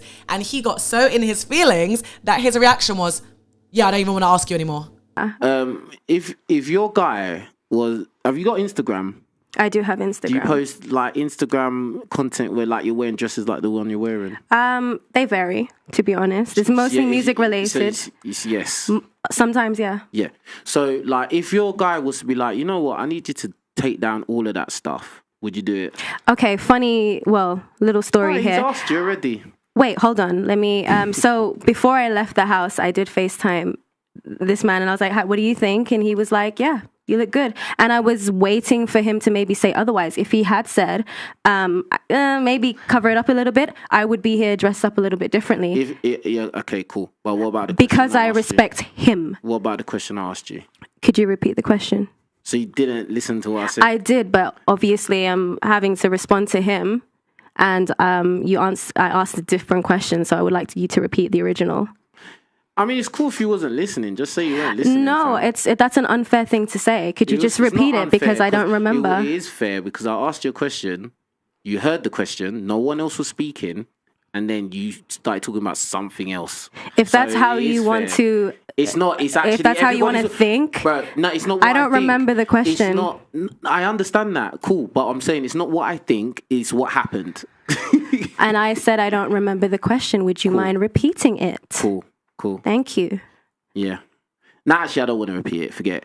I'm going to move on. Big up to... Yeah. And then he moved on. So it's kind of just like everything that you were just saying about how men don't have emotional reactions, and that just all went out the window. Like, you couldn't even continue your question as a podcast host because you were so in your feelings. Make it make sense, sir. Yeah, so it did seem a bit like I don't know if you saw that part, sir, but he did seem a bit pressed. Yeah. For whatever super reason. pressed. I don't understand. Like, I would have just repeated the question, but he always seems like he's clutching at power. Like he needs to reinforce the fact that he doesn't want to sleep with any of you, and everyone wants to sleep with him. Yeah, and that this is his podcast, and I was confused because I was like, well, everyone knows it's your podcast. You literally called King Rich, so like you've kind of put your stamp on that. And then bringing up, I don't know if it was in your episode or one of the other ones that it's meshed together, but he kept on bringing up the fact that he doesn't care about you guys. He doesn't want to sleep with you, so he'll just tell you how it is. And I thought to myself, okay, you've mentioned it once, but he mentioned it like 3 times, and I was like, I think they get it. You don't want to sleep with them. Like, why? I didn't really understand why he kept on pushing that narrative, and then when she asked him to repeat the question, he just said, no, I'm not repeating it. And then I thought to myself, that seems like a very, as they would put it, a very feminine thing to do, right? Like to just get in your feelings and then be like, I don't want to talk about it anymore. Like, it was very childish. And even the whole thing of like him constantly saying one thing and then doing the other, it was the same when it came to his haters, because I feel like most people that have a growing platform with a sizable audience, you're always going to have detractors. You're always going to have keyboard warriors, trolls in the comments, whatever. I just feel like it comes with a territory. So he did this whole disclaimer at the beginning of the episode where he was like, for all you trolls, and he was putting on his little comedy voice that he does. So I kind of thought, you know what, that's a good attitude, because I like that. You know, don't let it get to you. Don't internalize that hatred. Like, you know, you're aware of who you are. You believe in what you believe. Like, stick to that. But then it's like he then derailed our whole discussion because he was so pressed by what all these trolls and keyboard warriors thought that he actually needed us to do a whole exegesis of all of these previous episodes where he'd kicked off women, and he needed to clap back against specific people. He's calling out Zizi, calling out Lippy, like, you know, naming some of these detractors that he supposedly doesn't care about. And I just thought, you spent a good hour, was it, of our episode entertaining the trolls that you supposedly don't care about. Like, how does that make sense? Yeah, you can tell he does care what people think and say. That's why he reacts the way he does all the time. The thing that struck me the most is I don't know if he was responding to threats that guys have been sending him, but he picked up boxing gloves, and I was like... Yeah. So he was talking a lot about DMs that he gets from men and women. So he was saying a lot of the men who he calls simps, because apparently any men who disagree with his opinion are simps, because why would you back the women? So he was basically saying like, I'm sparring, you'll get boxed. So that was a constant thing that was coming up. Was he saying that in response to them saying they're going to find him and fight him, or was he saying that if you disagree with me, I'll box you? No, he was basically saying that the people who said like, oh yeah, like when we catch you outside. So he was kind of like, catch me outside, bitch. Oh, okay. Well, I mean, if people are sending him threatening messages, maybe you should show it on screen, because I mean, that would, even though I don't want to go down this road, it's technically, legally, it's cyberbullying, right? He's allowed to behave how he wants in this podcast, as long as he doesn't touch anyone. But when he picked up the boxing gloves, I was a bit like, because I was planning on doing a reaction after we saw your live stream. And I was just like, so if I react to this guy, is he going to like try to punch me up or something? But it's also just a bit childish. Like, people, Zizzy Mills, Lippy, you man, who are you helping? And listen, guys, and the viewers. Who are you helping? Talking about me, bruh. Like, bruh, trust me. Like, any of you influencer people, you influencer guys, yeah? Look, I'm not a boxer or nothing, but I will spar anyone and say, oh, you're disrespectful. Show me I'm disrespectful, bruv. And that's it, bro, because I don't care. Because I was sparring today, bruv.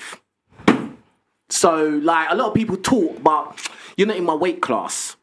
So let's finish that point. That. Okay, I get that people are also going overboard in terms of what they're sending, but again, like, if you really believe in what you're saying and you don't care, like, why are you so reactive? That's the part that I don't get. It's like, either you care or you don't. Yeah. And then it was the same with the women. So he was saying he gets a lot of women in his DMs, and then he had to just overemphasize the part that they all want to secretly sleep with him. And I was just thinking, like, this guy's actually mad insecure, because the amount that he has to kind of just like almost convince himself that he is desirable, that he is the strongest alpha male in the room. It's kind of just like, why don't you inherently believe that? Why do you need to constantly reinforce these values yourself? Yeah. If you're confident, you've got no point to prove. Because you just believe in yourself. I wanted to ask you that he said that if you guys weren't on his podcast, you wouldn't have been able to get anywhere near a man like Dimitri. So I wanted to ask you, how did that make you feel? Would you like to be in close proximity to Dimitri? Definitely not. Like I said, like, my circle does not contain such awful specimens. So I don't think that was exactly a plus. But it's also just... the whole thing is just ridiculous, because, again, it's just diminishing the power that women have in terms of their entrepreneurial ventures. He doesn't know what my business is going to be moving forward. Like, you know, he doesn't know what I'm going to achieve. Like, you know, I'm not going to use the word boss bitch to indulge them, but it's kind of just like, you know, I do work for myself. Like, I do see my career as like progressing in an upward trajectory, and so far, like, I have been blessed for that to be the case. So it's kind of just like, you don't know my future, like, just like I don't know my future, like, you don't know who I'm going to rub shoulders with, what opportunities are going to come my way. So that's why I was also kind of annoyed when he was doing the same thing to Royal, because it's kind of just like the same for her. Like, we don't know what her business is. Like, when she said that her profit margin was 400%, and he was like, it's impossible, and he was like so triggered, and I was like, why are you so upset about what this woman and her business are doing? Like, if you're so successful, Royal. Yeah, well, my thing with Roy was that the way she was putting her arguments across, I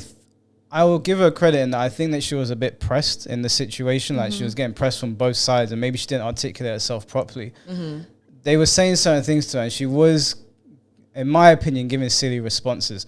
Like, she was saying, I can do anything, or my age doesn't matter, and all that stuff. And I mean, if you're going to have a nuanced opinion on things, of course these things matter, and of course you can't do anything you want to do. My problem was really that, like, my problem with her is that she can't, because I think she let her emotions get the best of her. With you kind of just said, fuck this, and you switched off, which I thought was a smart thing to do, because they're just going to clip you if you keep talking. But Royal kept talking, and she kept on digging a deeper hole for herself. And I was watching it, I was like, stop talking. But the thing is, I don't agree. Like, I don't think she was digging a deep hole. I think, again, what this brings us back to is like a difference in terms of our frameworks of understanding and how we view the world. By her understanding and by her truth, like, she can do anything, because that's the mindset that she's adopted, and she lives by that. Can I ask you a question? just on that. When you say my truth, do you think that there's an objective reality, or do you think that you have your truth and I have my truth? I think that everything is subjectivity. You don't think there's any objectivity at all? No. So if I said that we, objectively speaking, factually, we breathe in oxygen, right? That's an objective truth, right? No.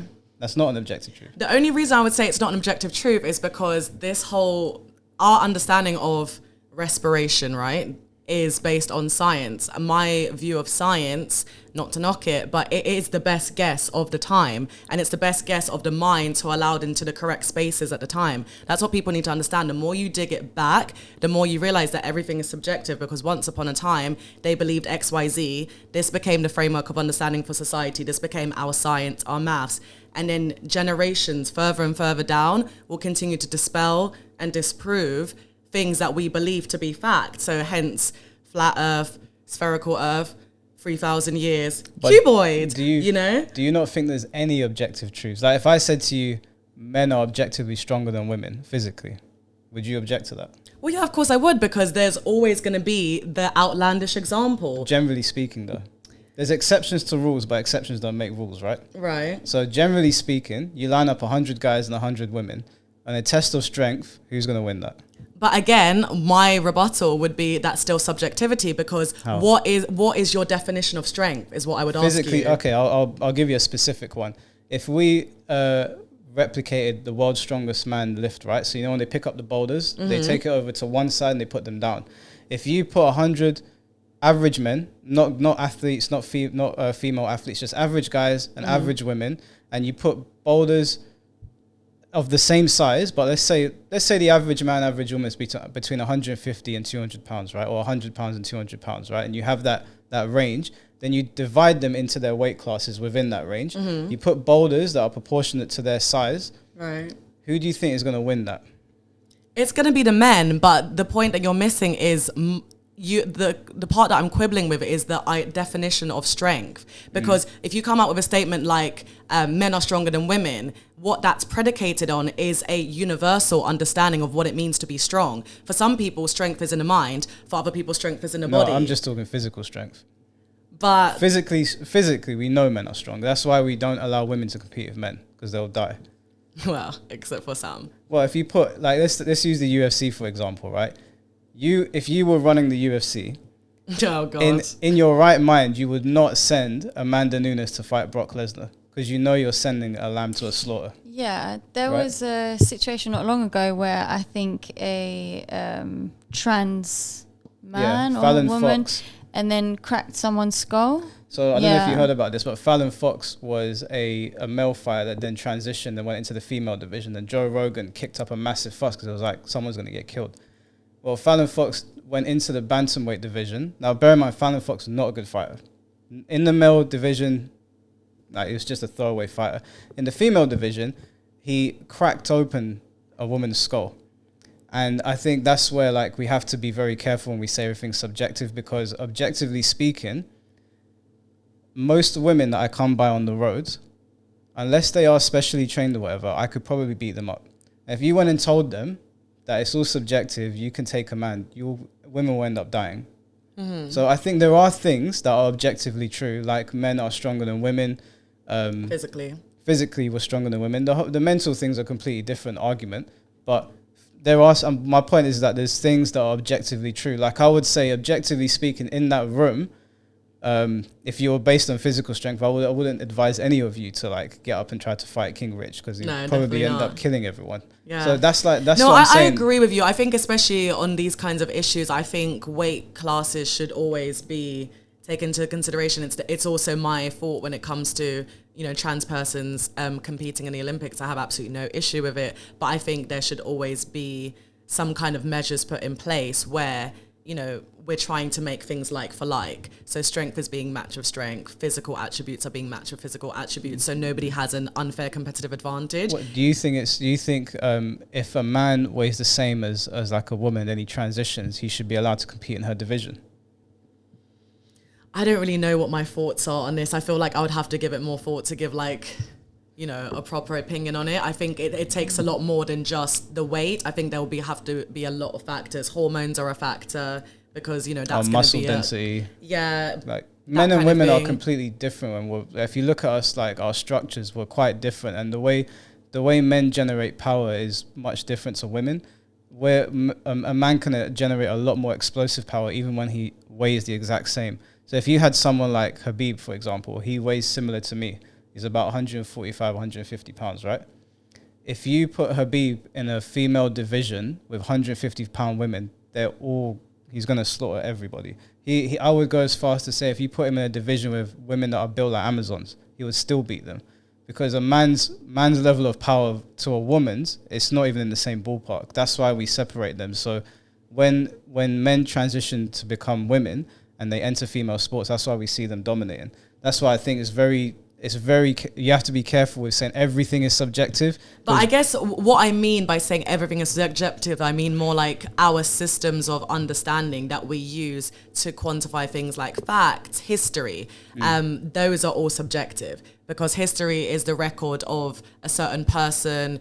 There's so many things that go into it. Like, there's one point when Christopher Columbus was, going through Africa and there was a whole massive movement of music and art and, he was chronicling what he saw and, none of this got mentioned in a historical record and then it was excavated, ages down the line. So that just goes to show that there's always an element of subjectivity because, who is the chronicler of history? Who has that power? Depending on what seat of power you hold within the world, you're going to have a strategic position to inform certain views. So even when it comes to scientists and mathematicians, like, who gets a seat at the table? Who gets to decide? And then those then become the pillars of what we believe. It's the same with laws. Laws are man-made. So even when people say like our definitions of right and wrong are largely based on legality, but legality is something that's man-made. So that's what I mean when I say most things are subjective, because at the end of the day, like the more you strip it back, it just comes down to this person has decided, the majority has agreed, and we live by might is right. So majority wins. It doesn't necessarily mean it's a truth. And that's why Socrates said, the only thing that I know is that I know nothing because everything is subjective to a certain degree. To a certain degree, I would agree with you. There's subjectivity in science, especially because science shifts all the time. Yeah. So that's why I don't think Royal was wrong to argue. What you're saying, I agree, because there's certain things where it's like, okay, well, this is demonstrably the case, but I think with what she was saying, like, that makes sense for her because, in the mindset that she has, she really believes that she can do anything. It's a state of mind at the end of the day. So I don't think it's an idiotic opinion to have because we don't know what she's capable of. We don't know what she's going to achieve. I think it's wrong to say like, that's a childish way of thinking because if that's what she genuinely believes, and it's not like she just believes it but she's sitting on her laurels, she's putting it into practice. So I think that's where it's different. If you're just kind of going to use the excuse of like, oh, I'm a Gemini, so I'm naturally a born leader, but you're going to sit at home, eating pot noodles and not doing anything, then yeah, I would agree with you. But I think if you're actively manifesting, putting things into practice and you have that mindset, then, why should your life have limits? Yeah, I mean, what I want to do, to be fair to Royal, is I've got the clip here of just before she got kicked out, and I want us to react to it. God. Obviously, I'm going to be 100% honest. Maybe I'm giving her too much. I'm going to be 100% honest with what I've seen. Now we've pretty much covered King Richards and Dimitri. There's not really too much more to say. I mean, I do think he was very hypocritical. The one thing I do want to ask before we react to this is, at the end of the show, and I don't know if you guys did this because you didn't want to like argue with him or if you were worried that it might kick off again, he asked you if you guys had a good time. It didn't seem like a good time to me. So before we react to Royal's thing, I'll ask you, why did you have a good time, and if you didn't, why did you lie?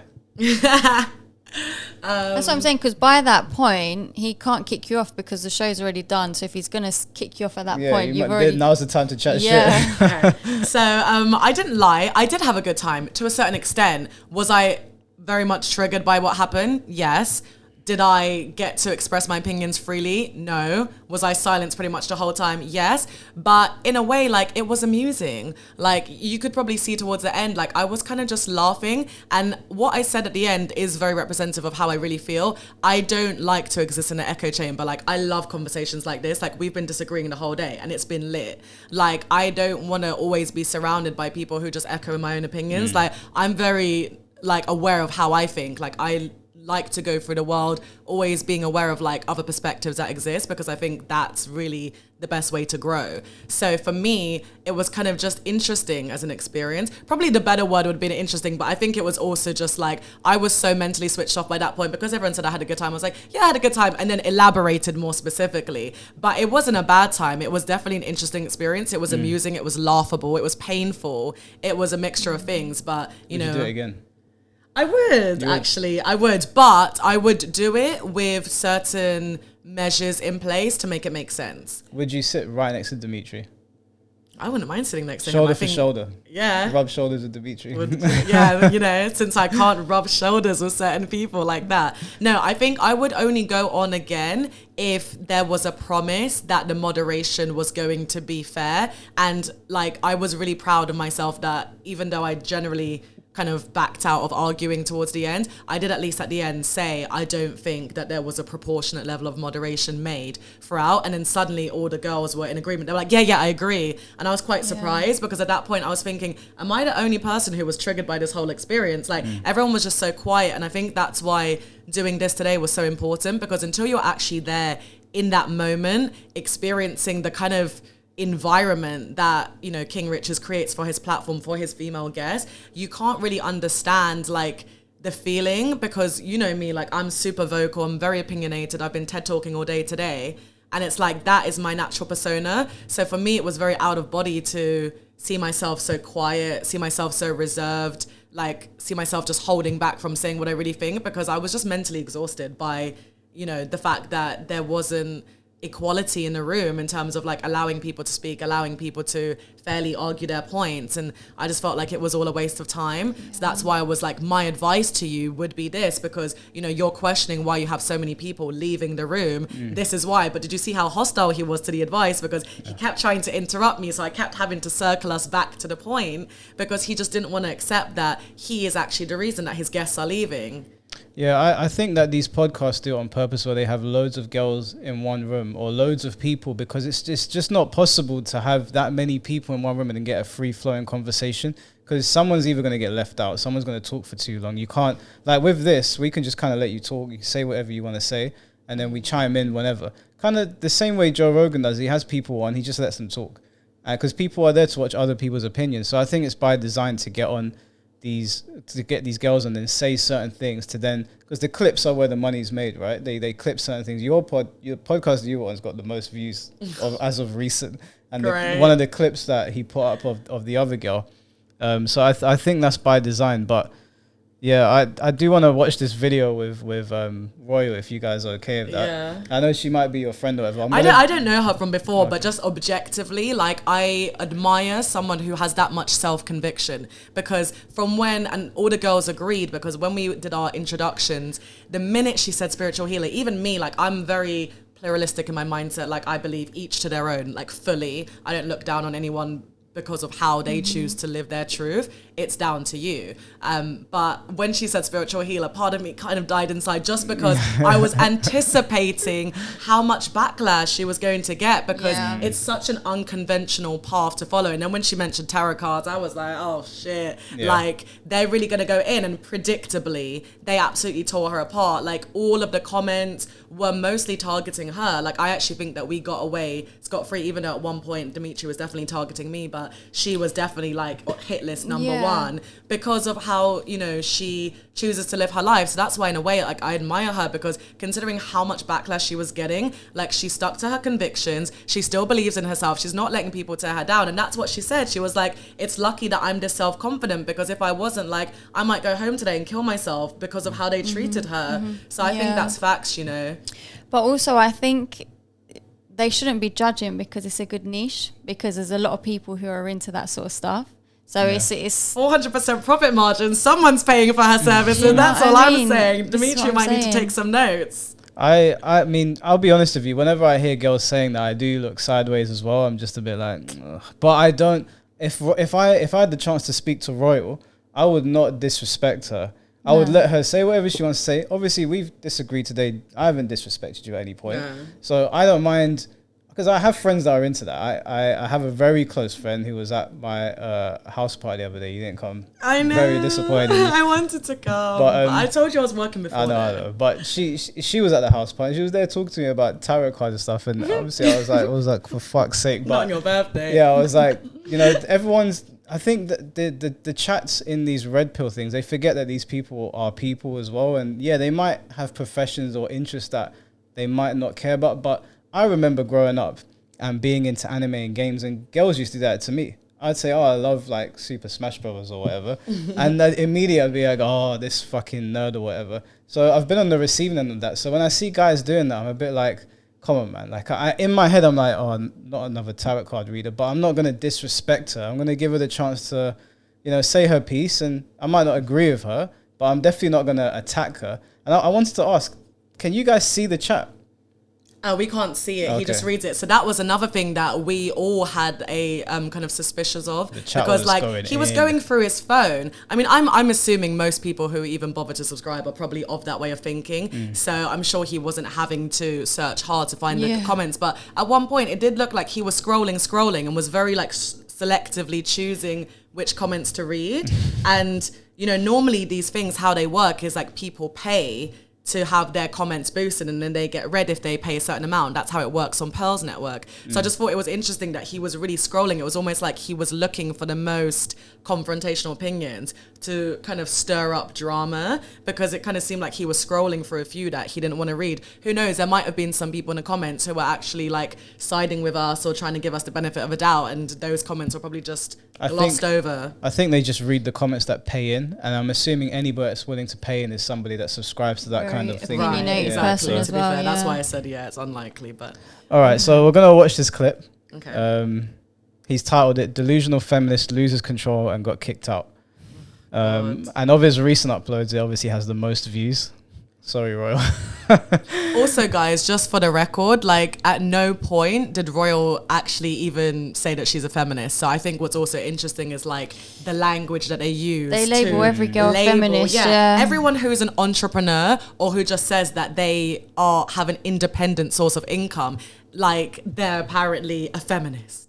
And it's gonna just like, she didn't even claim that title, just how I don't claim boss bitch. It's like they have such a narrow view of like a certain type of woman. It's like there's no nuance. It's either you're married, a virgin, and you aspire to have kids and live a domestic life, or you're some kind of like elderly spinster parasite who works for a living. Hello, can we get some in between? We get it as well. Like if I, because we've done loads of videos in here where I completely disagree with Sabi.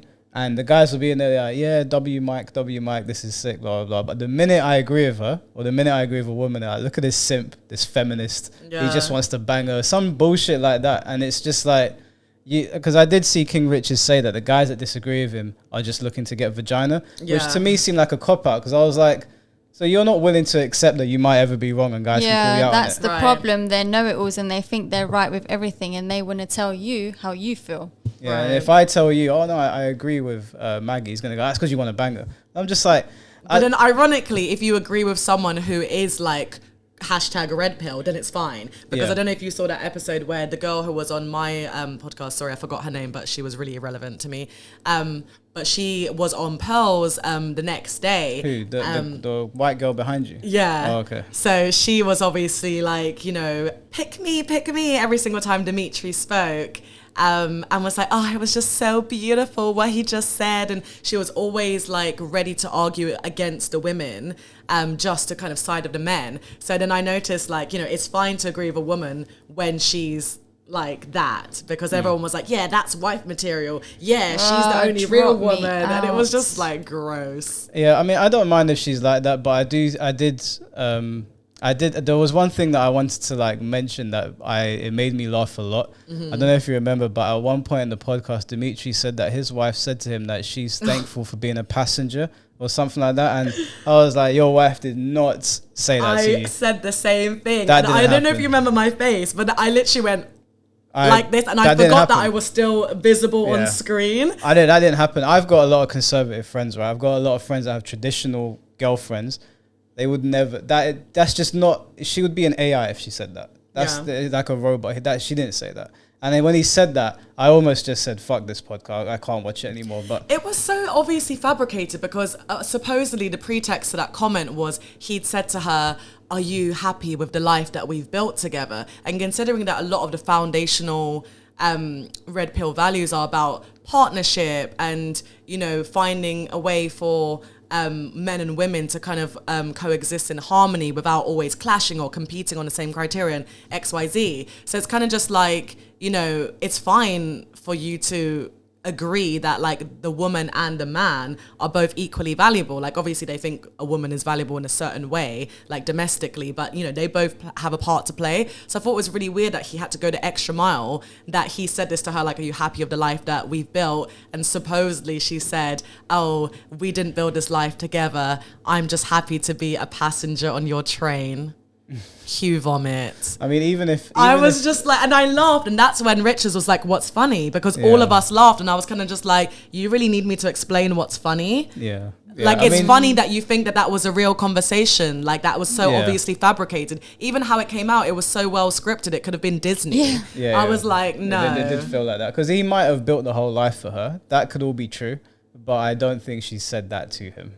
Is anyone that sad that they actually see themselves as a passenger on someone else's train? Because the thing about them is they also have conservative values when it comes to religion. So if you are religious, then you should believe that every single life that God has put on this earth has a divine purpose.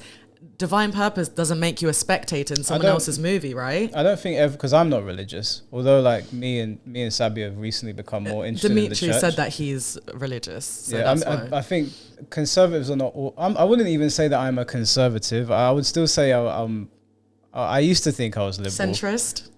I wouldn't say centrist anymore, but I used to think that I was liberal. I'd probably say centre right. Like I used to think I was liberal, but the left seems to have gone so far left that I couldn't say that I identify with them anymore. Their values seem to to me, this just doesn't seem to be rooted in reality anymore. It's just gone way too far that way. And I think when you go too far that way or far right, you end up with like, you've got all these delusional people over here and you've got these really like nationalistic people over here. I don't think also either delusional. Yeah, I mean, if you go too far anyway, you're going to have a problem. So I feel like the left sort of left me behind and I don't really know where I sit. So I think a lot of the time when people watch our channel, 1 minute I'm like, yeah, Andrew Tate made a great point. And then the next video I'm like, well, Myron was chatting shit, and they're just like, they can't tell where me and Sabi sort of, so I don't know where I sit either on a lot of things. But I think that's absolutely fine because, again, everything is subjective. So even this whole spectrum, like, you know, where you consider left to be and where you consider the centre to be and where you consider the right to be, even that is kind of subjective because, like, I see this all the time. People are kind of like, oh, like, you know, you guys are supposed to be like the Labour Party, but you have all of these, like, conservative, like, policies that you're trying to push, and then vice versa. So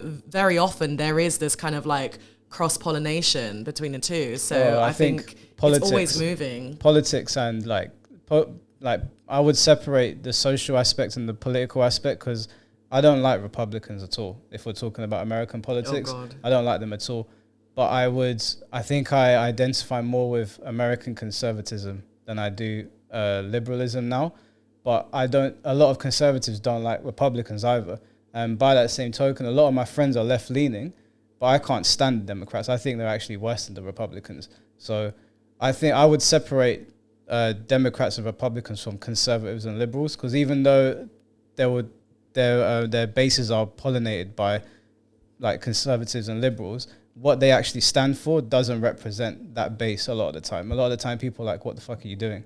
Like over here, the Conservative Party over here seem to be run by whack jobs. I don't understand them at all. I don't identify with them at all. But I identify closer to someone like, there's certain values of certain like right-wing pundits that I would be in line with, like Matt Walsh, for example. But then you've got someone like Destiny, he's a leftist or who is left-leaning that I resonate with as well. So I think I probably sit somewhere in the middle.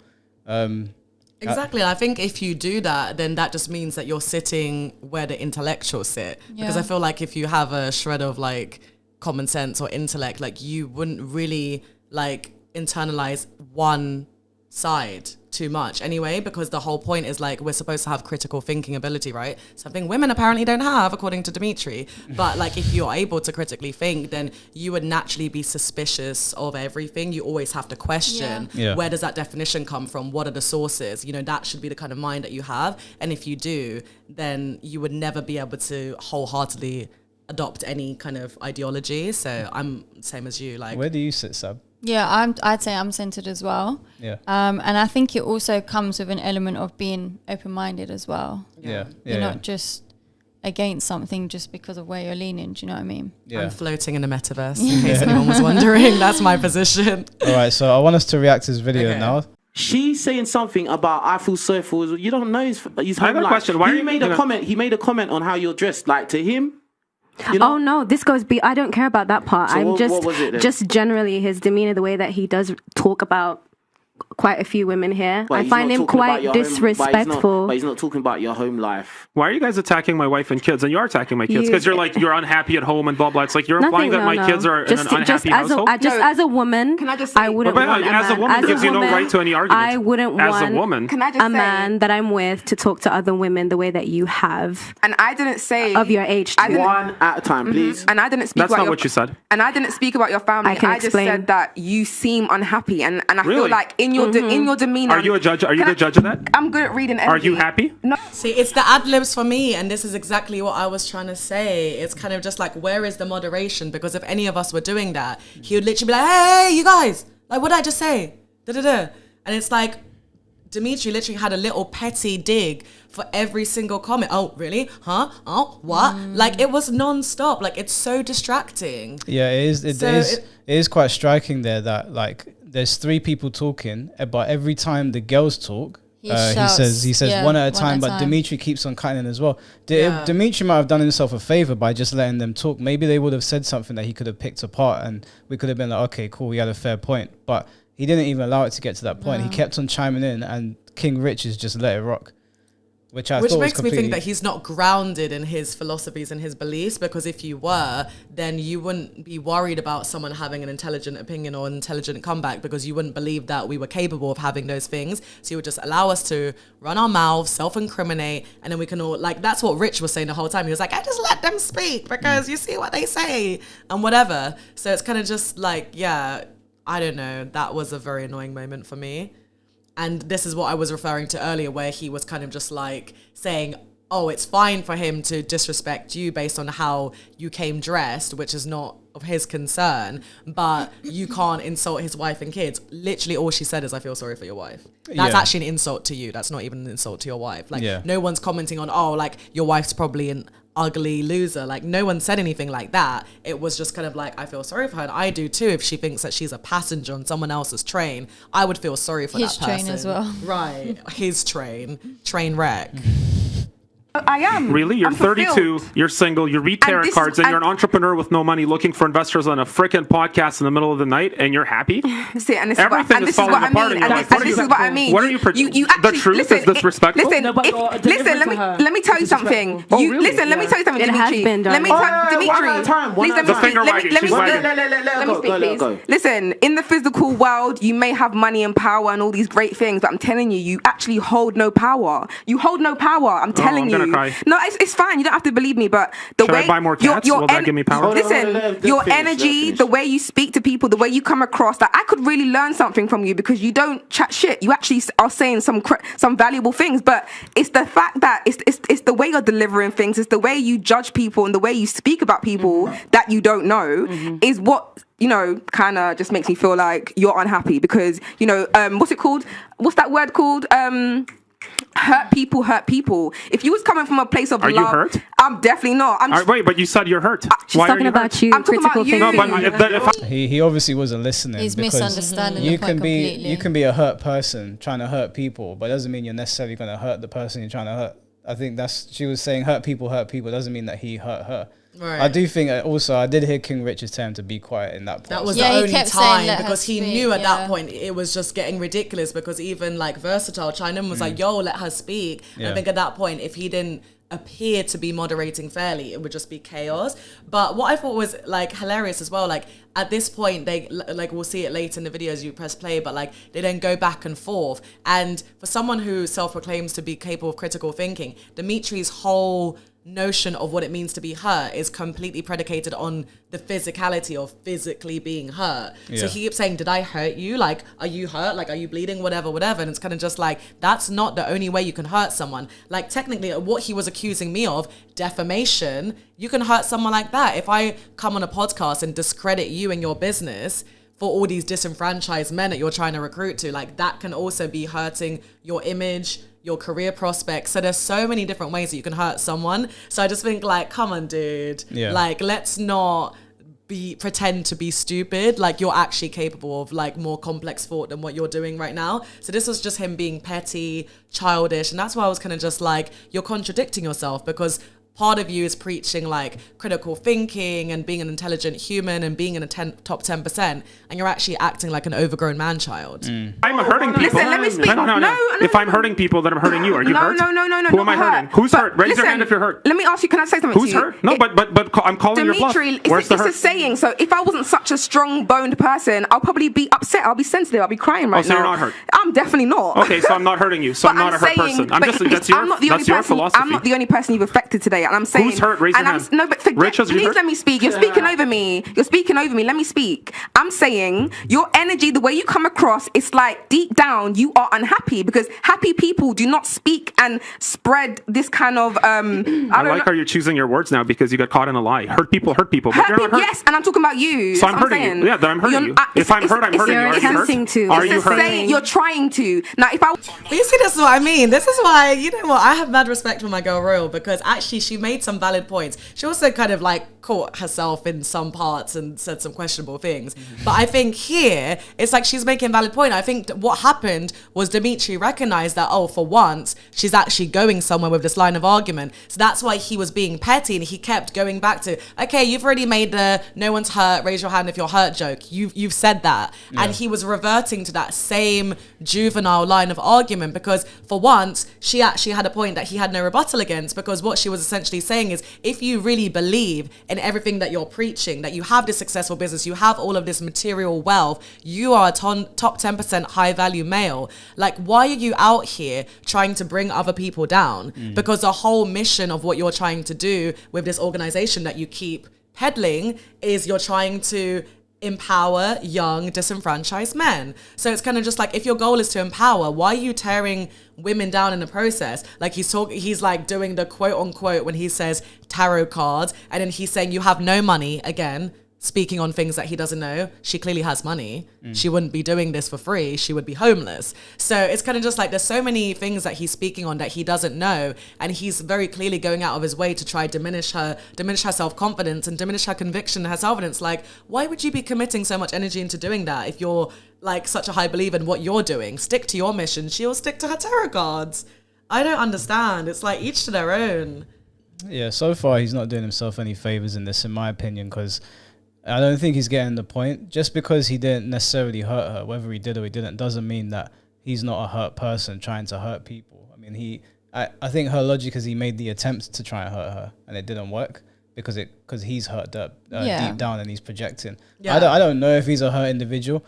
I don't know if I don't know him well enough to say that about him, but I get what she's trying to say. Yeah. I don't and think she didn't even say it as an objective fact. She said, like, I assume you're unhappy because you're sitting here going out of your way to try tear me down. I'm a confident person. So it's kind of like there's a lot of merit to what she's saying. Like, you know, she might be wrong, but she's just saying, like, this is my observation based on your behavior, which I'm in a position to observe. How is that any different from him observing Autumn's outfit and making his opinion? But that wasn't silence. That wasn't, like, you know, police. So it's just crazy, the moderation here on Rich's part as well. And I think it's also funny that this is been posted, this particular clip, because she had worse moments, let's be real. He's posted like 5 of them. Okay, because I was going to say, this is actually like, I'm Team Royal here, to be honest. Like, for once, she was actually like, Dimitri is making himself look like a petulant child in this particular clip. So I was just thinking, like, do people really watch this and still consider him a high value man? Like, seeing this kind of behavior from a male, it's kind of embarrassing.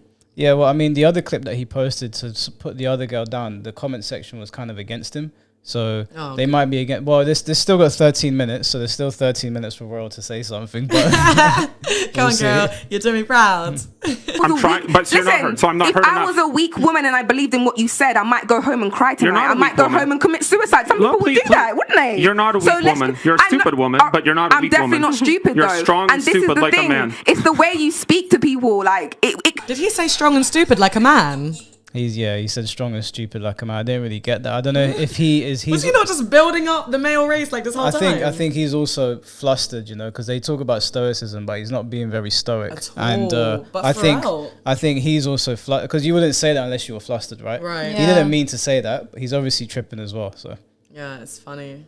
It didn't have to be this way, and I'm not the only one on the panel that feels like this. It is exactly how it has to be. Because, like I said, you're smart. Are you hurt? Oh my god. Are you hurt? Oh my god. All right. Oh my god. I'm gonna go 1, 2, and then I'm gonna move on because this is getting boring. This is getting very boring. Go on. So you're gonna No, nothing. I just, it's interesting to me. Like one of the things that Robert Greene teaches in the Laws of Power is he talks about the mindset of abundance, right? And in our business, one of the things that we do is we identify high-value men in order to sell our products to them, which is why our clients are, very successful, top 1% men. Like literally all 15,000 of them across 27 countries, many of whom you guys see in the news and stuff. And one of the ways that we try to identify wealth, and it's very easy in a conversation once you know how to spot it, is actually checking for abundance in mindset and abundance in talk, right? So one of the things that I saw in some of the comments in the past, it's like, I'll say something like, hey, here's what I do for a position. This is the company I built, blah, blah, blah. Here are the people I work with. People are like, oh, but he's so unhappy at home. I bet his wife hates him. I bet is she going to divorce him. I bet his kids don't like him. None of these things are true, by the way. But what's interesting about that, what does it display? And I think about that from like an energy and abundance perspective, right? When you see somebody being successful and you have to diminish them by saying, well, they're successful, therefore they're not happy.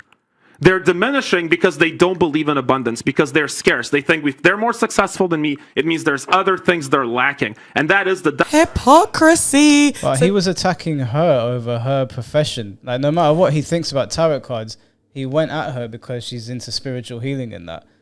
This is what I wanted to say. Can you see how much I was shuffling during that clip? Because I was like gearing up to be like, oh, this is literally when I can be like, you're a hypocrite, but apparently I'm the narcissist. Because I was like, do you not see the irony of what you've just said? Like, you've literally proven that you're one of these people that have a scarcity mindset. Because it's kind of like when people are happy and they're grounded in what they're doing and they believe in themselves, people who then look at that and rather than kind of aspiring to be like them or taking some kind of positive takeaway, what they automatically do is go, oh, there must be a downside because I refuse to believe that someone can be this successful and be happy.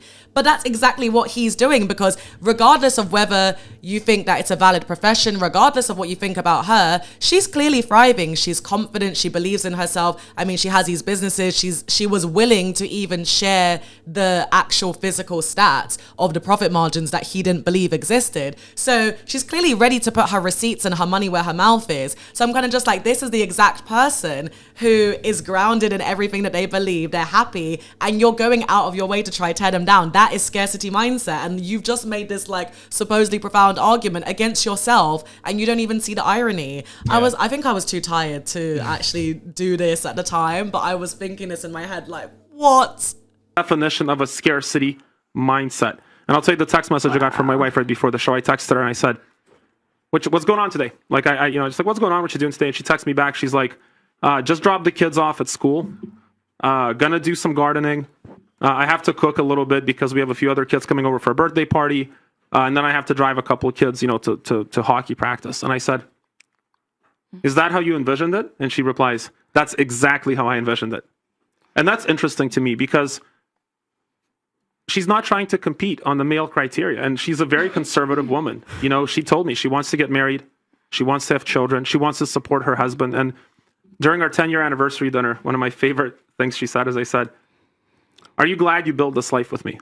Because I want to ask that question. I think directness is really important. I just said, are you glad? And she goes, I didn't build this life with you. She said, I chose to be a passenger on your train. I knew he was going to say that. Of course, narcissist. Wow. That's not. Whoa. Oh God, no! I don't believe you, Dimitri. She didn't cap. say that. I call. Where's the cap? Because I call cap. That's not a human conversation. That wasn't a real conversation. But you know how we know it's also not a real conversation, other than the fact that it's ridiculous? Did you see the pregnant pause? That was the most theatrical display I've ever seen. It was like everything that you learn in drama school was perfectly applied in that moment. He was kind of like, set up the scene, context. Then he kind of like led us into it. I said, da-da-da. And do you know what she said? Rhetorical question to audience. Pregnant pause. She said, cue ridiculous spiel. I was just like, oh my God. Like, I really want, if a body language expert is watching this, if you're out there in the audience, please give me your 2 cents, because this is by no means my area of expertise, but I'm pretty sure someone could probably do a whole podcast episode just analyzing that whole performance right there. Like, that was the most performative garbage I've ever seen. And I'm not saying that, like, I don't believe that he's provided a good life for his wife. I'm just, my thing was that I just don't believe that someone said that at dinner. That sounds unbelievable. It sounds robotic. It sounds like dialogue. You know, in the old PS1 games when they had bad voice acting and shit dialogue. That's what it sounded like to me. It just sounded like he was saying that to like kind of, I don't know, maybe put you guys in your place on the couch. Which is funny because it had the opposite reaction, because obviously we all laughed. The only dummy that was nodding zealously in the back was the girl in the green. And then she came and gave her whole speech, which I think we'll see in a minute, of like, oh my God, you guys, that was the most beautiful thing ever. And I was like, ew, was it? Like, was that beautiful? Because that's the thing. It's like, I'm also one of those people, like, okay, I don't have conservative values by any means. Like, I am not even aspiring to have kids. So that already kind of sets a tone. But one thing about me is, like, I don't look down on people who have those values. I don't think that they're pathetic women. I don't think that they're sad. Like, in many ways, I actually very much respect the girl in the green, because I watch her on Pearl's platform, and she was talking about purity a lot, which kind of gave me the ick, because it just made me... Why does that give you the ick? Because I feel like when people talk about purity, again, it's one of those subjective things, and because her version of purity was just attached to virginity, and I just think it was really, really unfair, because her idea of like purist values were obviously staying a virgin, having a healed relationship with your father, growing up in a 2-person household. And I think the problem with that mindset is, like, not everyone has the chance to, you know, have a say in those factors being the case. Like, you know, using extreme examples, what if you're sexually abused? So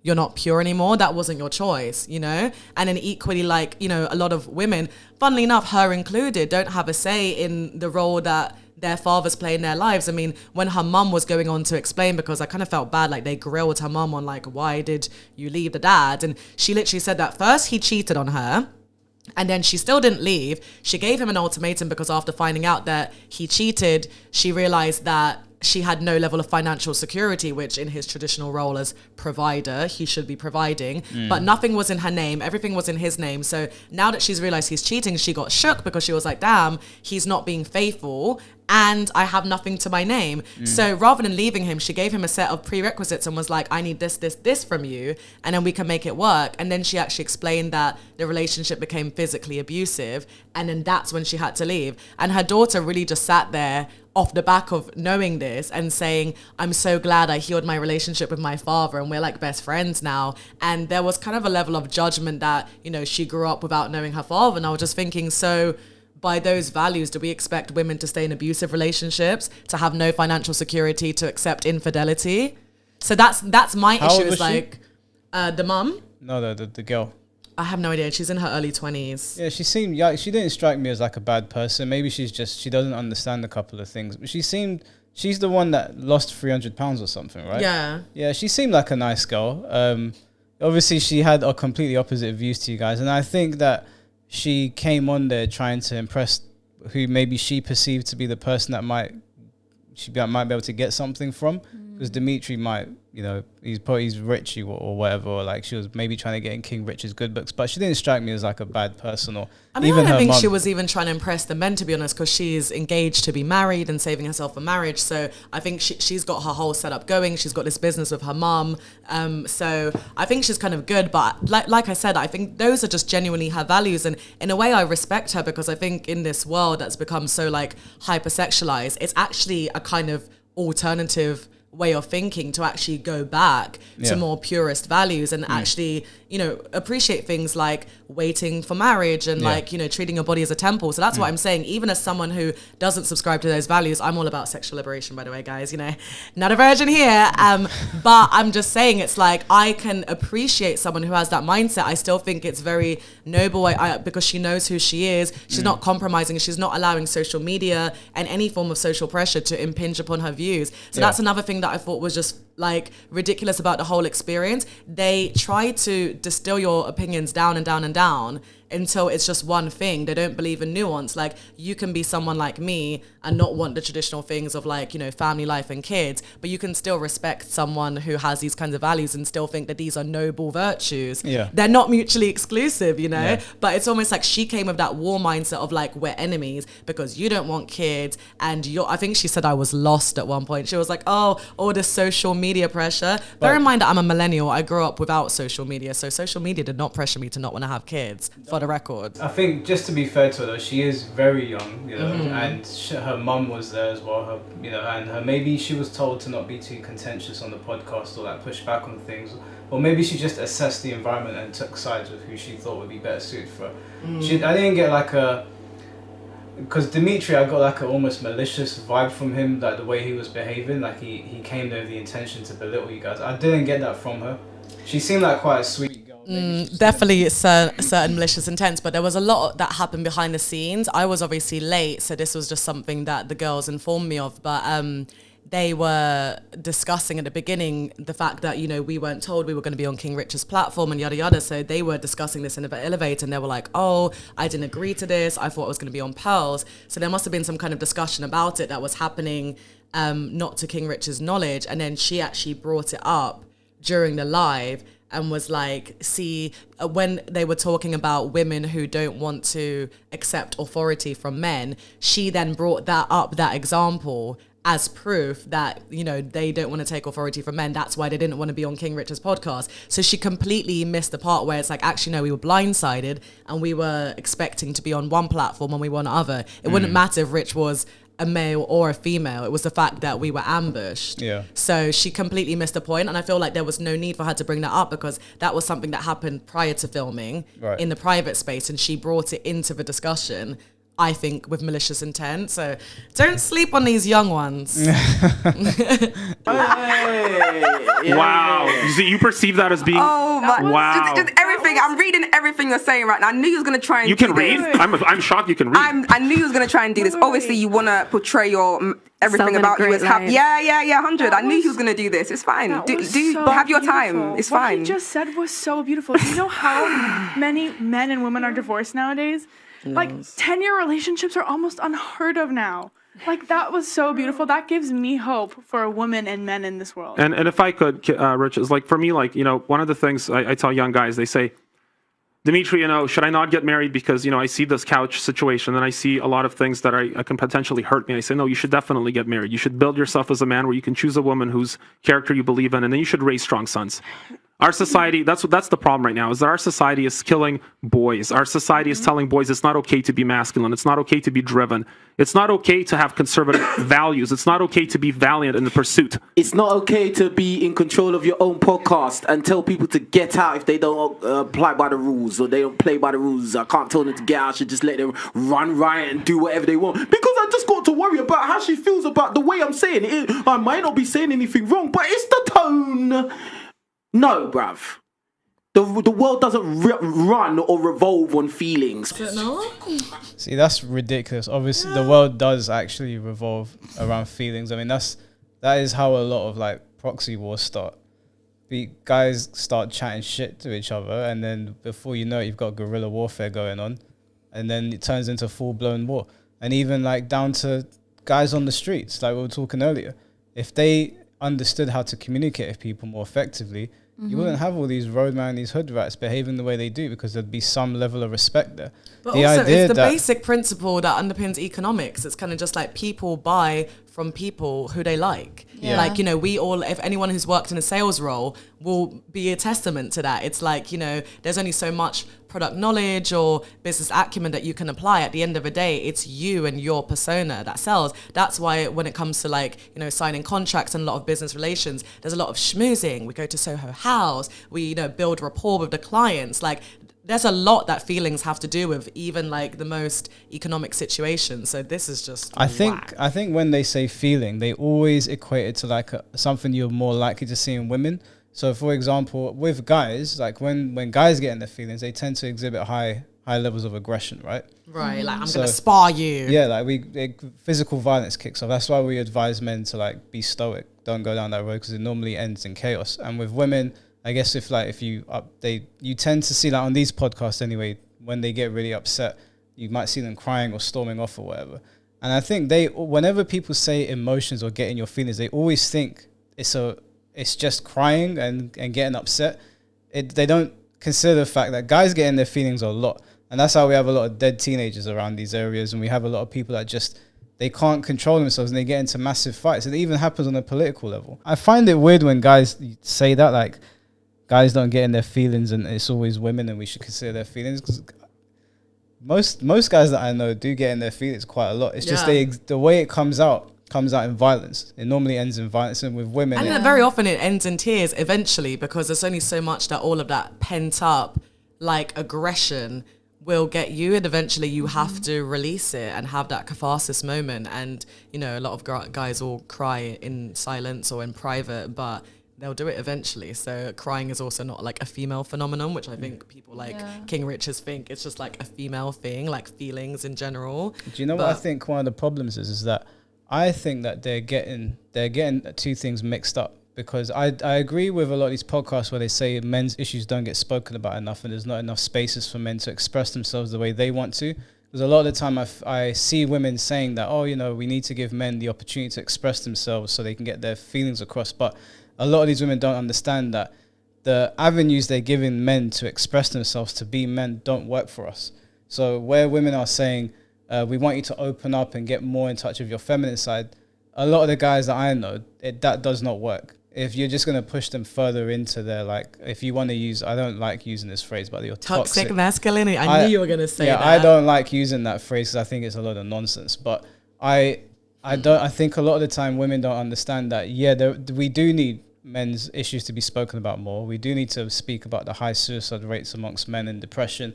But the avenues that women suggest and the people they tell you to not listen to, I actually end up thinking that hurts the whole movement. And then you get situations like this where they think that this is where they should congregate and speak about it. And that's also not the solution. For example, we've covered Jordan Peterson here a lot. I have a high level of respect for Jordan Peterson because he actually helps men.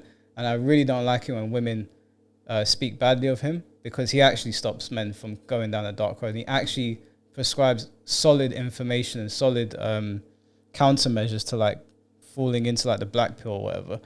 And I do think that our society is trying to make men feel bad for being typically masculine. I do feel like that is a thing. And I think the toxic masculinity buzzword is one of those things where when they say that, it's like toxic femininity doesn't exist. And I wouldn't even like using that either, because people are just toxic. They do toxic things. When you put a whole gender to it, you kind of make men feel like they can't be men, because I've been told that I'm a toxic male. Mm-hmm. I don't think I'm a toxic male. I exhibit some traditionally masculine traits, but I don't think they're toxic in nature.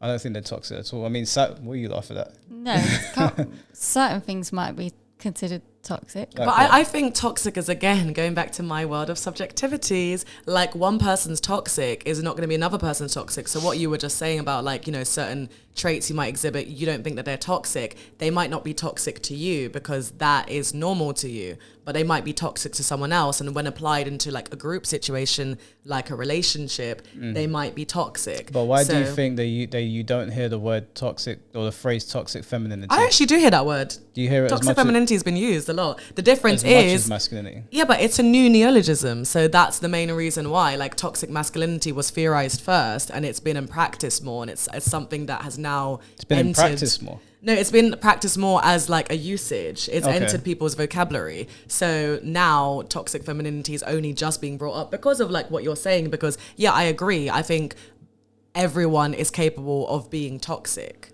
So do you think, would you prescribe the word toxic masculinity? Would you use it to describe a certain type of man?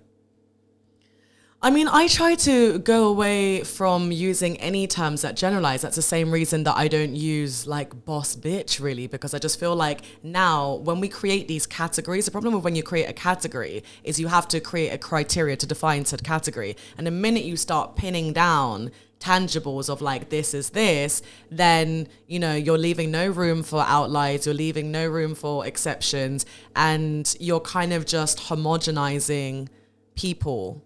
And I don't like the idea of homogenization. I believe that I'm like very unique and there's no one like me, and I'm sure lots of people think the same way about themselves.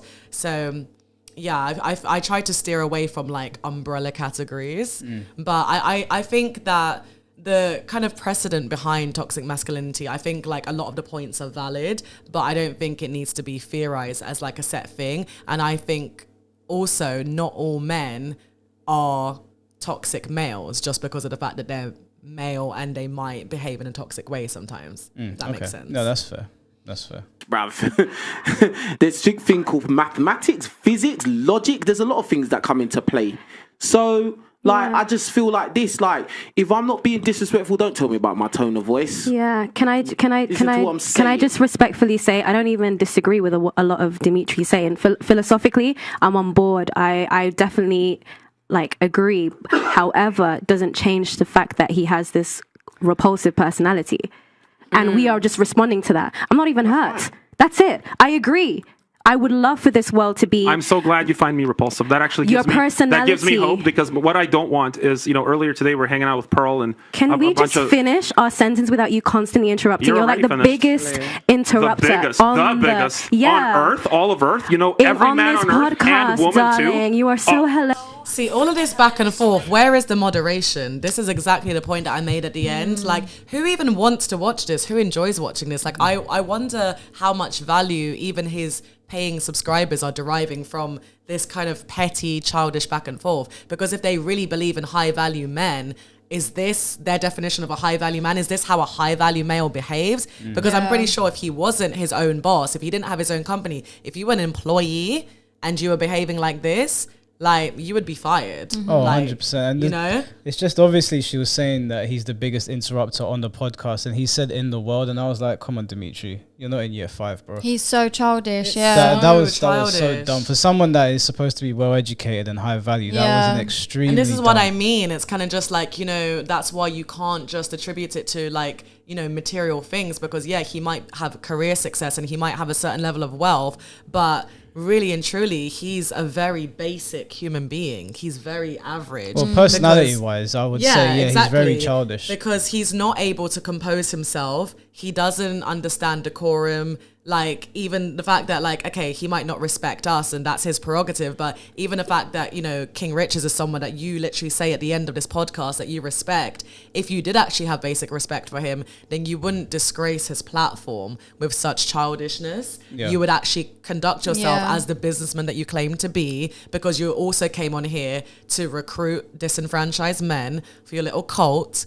So, do what you came to do and do it with some level of decorum so people can actually look at you and be like, that's a high value man that I aspire to be like. Let me look into this little internship scheme he's got going on. But I would actually be shocked if young men watched his behavior, how he generally converses with women, the kinds of things that he says, and actually thinks, this is someone that I aspire to be like. And I think we have that conversation at some point during the podcast, because when he talks about swapping lives, he was like, I'm pretty sure that most people would rather swap lives with me than with Royal. And I was just thinking, not me, because you're such a repugnant human being that I would rather be a spiritual healer who's got a beautiful spirit, 100%. I don't know if I'd have many clients, but who knows? Am I the biggest? Oh my God, I'm so freaking hilarious in my clown suit. Imagine being at that age. Stop it. Let other people speak. I'm sorry you don't like my suit. Imagine being at that age and not having no respect for Imagine having all that money and you can't even wear a nice suit. Imagine being at your age and thinking you're an entrepreneur who reads tarot cards. But anyway, all that money, and this is how it ended up. And also, earlier you were saying something very interesting. You were saying that we have a lack of abundance, but like a scarcity mindset when we see people with money and who are successful successful. No, just her. I was talking about her. Well, you made that statement. No, you made that statement. I would like to say I have met quite a lot of successful people who are very impressive, and the only thing that makes me like them is their personality and their character. Right. It doesn't matter. We could go into Mayfair. Did you hear the stop ad-libbing? How many ad-libs did Dimitri get in before that was brought up? Yeah. It's just like, come on. I hope he actually watches this back and realizes how like ridiculously biased he was, because he knew what he was doing. He did watch it back. It's been clipped But already. I don't think he watched it back. I think he took out the clip, had a clear agenda, delusional feminist loses control. And that's another thing that I think is really funny. So, okay, yeah, I think the women all left the episodes that, you know, the ones like we were commenting on, and obviously in this case Royal, but I think it's just so funny that he's like loses control and gets kicked off. When, like, let's watch to the end and I'll ask you guys at the end what you think. I really don't think she lost control. I think it was a very composed moment where she goes to him, do you want me to leave? Is that someone that loses control? Would you actually ask that question? If you lost control, you would probably be messing up the place and be like, fuck this shit, I'm out throwing the headphones. She was calm. Like, yeah, it got a bit heated. She brought herself back down to level 0 and was like, do you need me to leave? And he was going back and forth with her, was trying to trigger her. So she was like, okay, I'll go. And she left. And I think in most of the cases that we were also asked to comment on, the women were very composed. Like, they kind of, like that girl who was being sarcastic and in a petty war with him, she just went, okay. And she, like, where's the lack of control? So I think, again, it's this whole narrative that they're trying to push of, like, these emotionally unstable women, and this is how they behave, and women are so emotional. I'm like, you guys are definitely behaving more emotional on this episode than we are. Like, we're quite composed. Yeah. I agree. Ad-libbing. We could go into Mayfair right now. There might be a bunch of successful men. I would run away from you spiritually because of the way that you just ooze your repulsive personality. Please give me a break. Like, to be honest, with King Rich's, I did have my preconceived notions. I watched a few videos. I did come here with a little bit of judgment, and despite the fact that this is his platform, I'm leaning more towards having a more favorable opinion of him because he's not being disrespectful or rude. But you were rude from the bat, on and off the show.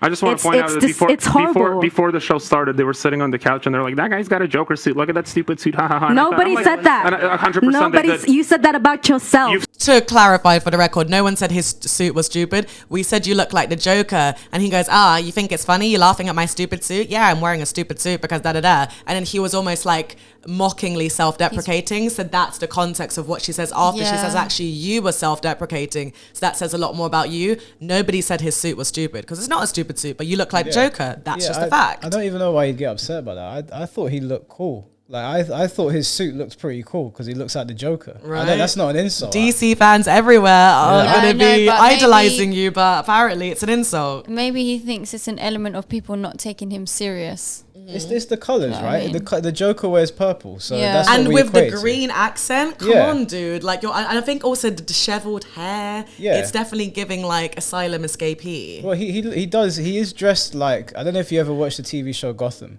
He looks like he's dressed as a cross between Oswald Cobblepot and the Joker, which again I don't see as an insult. I mean, if he was wearing a white suit with a red shirt, I'd say, you guys probably, I don't know if you know this, but there's a game called Yakuza where the guy dresses in a white suit with a red shirt. If he was wearing that, I'd say, oh look, he's dressed like Kiryu. Doesn't Kazuya from Tekken also have that kind of get up? One of his outfit variations. It's purple, yeah. Game nerd. Yeah, so I don't know why he took his insult, but I don't know, whatever. Doesn't really matter. Self-deprecating because you want. Oh, really? You said that about yourself, honey. I wasn't thinking about your suits. Narcissists don't self-deprecate. You did say that about yourself. I'm a witness. I saw the conversation. You said that. You're a trustworthy source? You said that about yourself. You're a 32-year-old single tarot card reader. You have no credibility. And this is the thing. Zero credibility.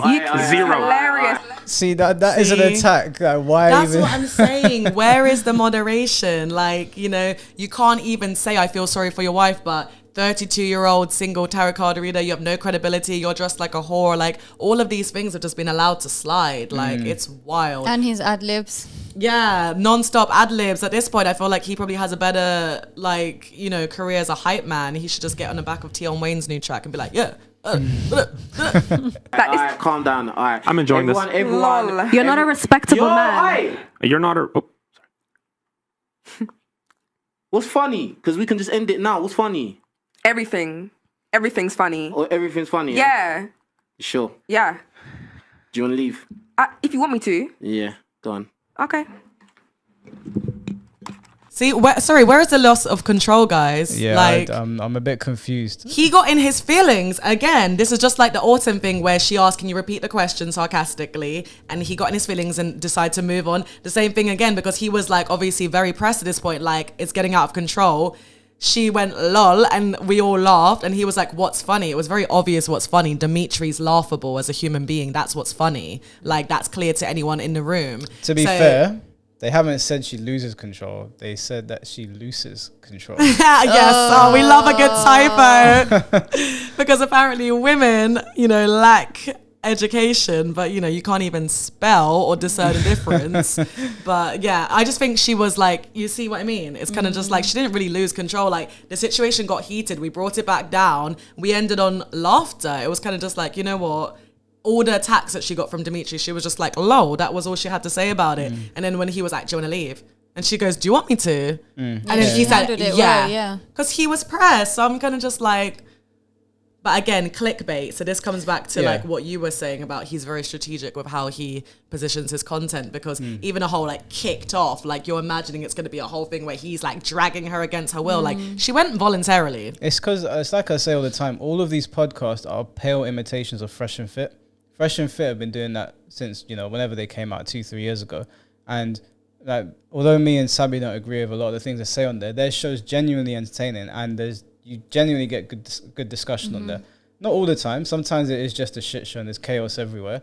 Sometimes it's not even the host's fault. Sometimes the girls they bring on there are genuinely just detestable people. But all of these shows try to replicate what Fresh and Fit have done, and they do it poorly. Yeah. They do it very poorly. Because even when Myron is being unfair and he kicks a girl off, it's still entertaining. The whole process is very entertaining the way they do it. They've got it down to a T. So I always give Fresh and Fit their credit, even if I don't agree with everything they do. This is a pale imitation. He obviously did this for clickbait. She didn't lose control. Right. If anything, Dimitri lost control. Look at this. He's smiling. He's smiling. He looks just like the Joker. And look at the green little... Yeah. I don't know what that logo is, but it's definitely it's giving unhinged. Yeah, it is giving Arkham Asylum like. But one thing I will say at this point, like I had this weird feeling where I was like, I should get up and we should stage a rebellion and we should all be like, we're all leaving. Because at that point, like I'd already mentally checked out. There was no valuable conversation being had. No, it was just a Dimitri show. So part of me was kind of just like, not even to do it in a dramatic way, but to be like, you know what, respectfully, I'd like to leave too. And then hope that all the girls are going to follow suit and be like, you know what, actually me too. Like there's nothing valuable to gain from this. And then we all kind of just walk out and then he doesn't get the satisfaction of being like, I kicked them bitches off. No, I think that you made the right choice by sitting there and staying quiet, because if you had all gotten up, that clip would have, everyone would have watched it. They would have made a lot of money. They'd also make out that women are so emotional as well because everyone's got emotional and walked off. Yeah, the best thing to do, you did the best thing because he did kind of make it an environment where you couldn't really clap back too much apart from Dimitri. The best thing that you two did was just sit there and just let it rock. Yeah. Because at this point, I thought it was a very annoying podcast to watch because there wasn't real conversation going on. Right. And the only real conversation existed in this sort of direction, like diagonally.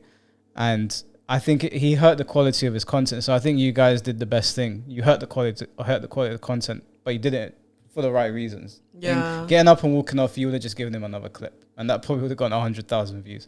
Entire feminist podcast gets delusional and storms off. That would have been everywhere. That would have been all over TikTok. But then that's also a good point that you just made, because what I thought was funny when our episode got uploaded onto his channel, I'm pretty sure like the tagline was something like, what was it, like female bosses refuse, or like women refuse to cooperate with men. Yeah. It was like, that was like the main crux of it. It's like women refuse to cooperate. I'm like, actually what we showed was that we're very cooperative. Like when we wanted to ask questions, we were like, can you repeat the question? Yeah. She was like, would you like me to leave? He told her to leave, so she did. We stayed quiet for the sake of our own peace. But in doing so, we were like respecting the rules, even though they were being very unfairly like enforced. We were still the bigger people because we were like, well, we're going to continue to respect the rules of the podcast. They were made clear to us from the beginning. We agreed to be part of this from after, we heard the rules, and, we refrained from ad-libbing. We let Dimitri talk his shit.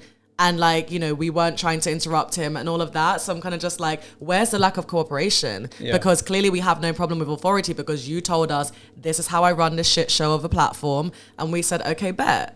And we cooperated in every single conceivable way. So I'm kind of just like, where's the lack of cooperation? Because we didn't ultimately agree with your way of thinking. Like, it's fine to disagree, but you can still like have harmony, you know? Was I disrespectful to her? Was I being rude to her? No, you were great. You're fine. So what was that? What was that about? To be honest, bless her, she was riled up because our energy is more towards this man over here. Yeah, but and unfortunately, it's interrupting the show. I understand that. And to be honest, like, didn't we talk about, you know, like your energy and all of that? Like, at the end of the day, like, I just asked her something normal, and then what was her response? What kind of response was that? I had to take some of the blame because I was quite, you know, kind of going at him a little bit, and she jumped on it. But don't you think? Okay, cool. You take responsibility. Don't you think that like you should have maybe checked her? To be honest, each time that she not was even check her, but like tell her like, yo, can't like. No, each time she was getting riled up, respectfully, I would put my hand on her just to calm her down a little bit. It is a very controversial platform. We are talking about controversial topics. You said that when we arrived, and it is what it is. I would hate to see her go, to be honest, because she's got a great character. No. At the end of the day, she was being like funny towards me, the host. I wasn't rude to her. I wasn't rude to her at all, was I? No, you have the ultimate say, so it's fine. No, it's not about that. It's the fact I wasn't rude to her, and what she did was just like showing disregard towards me. I don't care if she's arguing with him. You're an adult. She didn't switch quick enough. No. I don't want to hear the excuses. She's an adult, bruv. This is funny. So this is what I was saying that he does. You cannot add nuance to any kind of argument. It's like everything has to be black and white. It's either this or that. No, I don't want to hear all of the embellishments. I don't want to hear that this is a complex issue, considering you're talking about adults. Like, adult life is pretty complex. But I feel like he has this very childlike mindset when it comes to how he sees things. It's like, it's either this or this. No ifs and buts in between. Yeah. I was kind of mad at the fact that Autumn in this moment kind of almost like co-signed the fact that she lost control, because I don't think that was representative of Royal's experience. But then who knows, because, you know, I'm not her, so I don't really know how she felt in that moment. In the moment, it probably seemed a lot more chaotic to you guys than what it actually was, because although, like I said earlier, Royal was making comments that I thought was silly, I didn't think she lost control at any point. I just didn't agree with her. Right. And what I find weird here is that King Rich just asked, was I rude to her? Was I this? Was I that? And then when Autumn was about to make a point that maybe didn't fall in line with, no, you were completely fine, he was like, no, I don't want to hear it. Yeah. I was just like, why did you ask the question? What's the point? That's what I mean. I think he's literally behaving like a king in Game of Thrones. It's like, you do as I say or shut up, basically. Yeah. It's giving overlord. Yeah, unless you're going to tell me what I want to hear, don't speak. Yeah. And that was the vibe the whole time, because even when we were asked to comment, it's kind of like he lured us in under a false sense of security to be like, I want to hear your opinions on this situation that happened. And then we proceeded to give our opinions, and he was arguing with our opinions. And it's like, you were the one who asked. He was like, what do you guys think? And he was like, no, but don't you think? And then we'd be like, well, actually, no, but...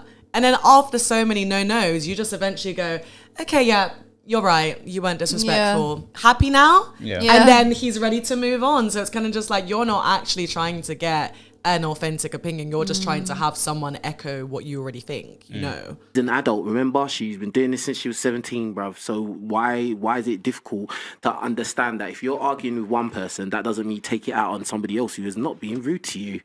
Which goes back to feelings. It's not the feelings that are the enemy. It's how you react to them and what you do with them, because they're there, just like the clouds in the sky and the rain that comes down. So we've got to learn some skills. And our parents didn't teach us, our schools didn't teach us. And it's our responsibility as adults to figure it out, especially women. Speaking of adults with feelings, like, what about King Richard's feelings? Because he's clearly in his feelings right now. What I think is hilarious about this whole moment is, like, first, obviously, Autumn being like, oh, it was quite tense. By that point, I don't know if it was just me, but I felt like it had de-escalated. Everyone was calm. he was just pissed off that she thought it was funny because he obviously considers his platform to be a veritable source of truth, and no one should laugh at how ridiculous the whole experience is. And that's essentially what was happening. We all laughed because we were like, this is a joke. That was the sentiment echoed in that laugh. So he felt away, got in his feelings, because really what he was trying to say is like, are you trying to disrespect my platform and laughing at me? And then that's why he was like, do you want to go? And she was like, do you want me to go? And he said yes. So I was kind of just like, why are you saying that she was being funny towards you, the host? What does being funny mean? Like, she laughed when was she not allowed to laugh? Because at the end of the day, it's her opinion. If she finds something funny, people were doing that throughout. He was laughing at us, like you mentioned. Dimitri was definitely having a few laughs. I'm like, why is laughing not allowed when it's towards you? Well, Royal's gone from the podcast. I thought she would have been kicked off a little bit later in the clip, but whatever, it's fine. She didn't in that clip. She didn't say anything wrong. Again, my points of contention with Royal is not her as a person. I just didn't. My mindset doesn't fall in line with hers, which is fine. But I think that's the point of having someone on your podcast to have that discussion. Exactly. So in closing, I don't know if.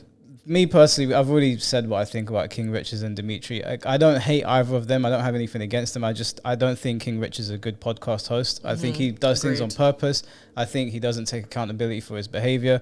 I think he understands that men know not to use certain tones against other men because it ends in violence, but then he uses certain tones against women and then says, why are you focusing on my tone? Focus on what I'm saying, which is ridiculous. And Dimitri is just... I don't know. I don't want to insult the guy, but he came across like I was talking to my kid cousin. That's what I was getting. So, is there anything that you want to add to it? What about you, Mag? Anything you want to add on? Anything you want to say to King Richards, Dimitri? Any girls that are going on there? Nah, I mean, I think we've said a lot during the episode as a whole, but I think, like, you know, just to echo your sentiments, I don't hate the guys either. I think, like I also said on the show, I think there was a lot of valid points that Dimitri made, which I actually was in agreement with. And same with some things that King Richard said. But I just think, Dimitri is a repulsive person in terms of his internal character. That opinion has not changed. So I hope he'll do some internal digging and try to be a better human being. Maybe he should go consult Royal Services for some spiritual healing because he's got demons. But yeah, and I think in terms of, like, you know, my opinion of King Rich, again, as a person, you know, don't really have any opinions on him, but I think as a podcast host, no. Like, allow your guests to speak, allow them to express themselves. And if you're going to have house rules, make sure they're applied equally, because you're wondering why you have dissonance or anarchy, but anarchy happens when you have rules and then people are seeing that others are going outside of those rules. And then once you realize that, oh, there's a loophole and that's not being checked, then everyone starts to rebel. That's just common sense. So it's kind of just like, you know, if you're going to have rules and if you really want to make sure that people are abiding by those rules, make sure that you're policing everyone equally so people feel that it's a fair economy that they're existing in. Obvious. Cool. Well, that about wraps up 2.5 hours. Oh, thanks for having me, guys. This was so fun. The first guest. Thank you for joining us. Yeah, we appreciate letting us know you. about your experience. Yeah, we appreciate you coming on. And you guys let us know what you think in the comments section about all of this. Tag King Richards in it so you can see it. So yeah, tag Dimitri if you find his business. Oh yeah, well, yeah. Even if they don't. They might not care. But anyway, we want to let Maggie say what she wants to say because she didn't get to say it on there. Like I said, I was not going to talk about King Richards at all because honestly, I just didn't care. But you know, I saw my friend on the podcast, so I thought, fuck it, why not? But yeah, we'll catch you guys next time. People want to be 32 some people want to single. switch lives with you, and some people want to switch lives with her. I don't know how many people want to be a 32-year-old single tarot card reader female who's completely delusional, but I can make a choice. Well, that's your opinion. I don't see many people that want to switch lives with you either. And this is the problem. And yeah, and yeah, Are you sure? You wouldn't? Would you? You wouldn't want? I wouldn't want to switch lives with you spiritually. Because you seem like you got all the money, but you're unhappy deep down. You got all the money, but you're unhappy. 100%. Hang on a second. You're projecting. 100%. I'm not projecting. Yo. Rich, am I unhappy? Yo. Rich, do you know what it is? I just think the way you're speaking. No, hold on. What the hell? Like, we just watched two videos where I was saying, please, and I did it again, and you lot did it now.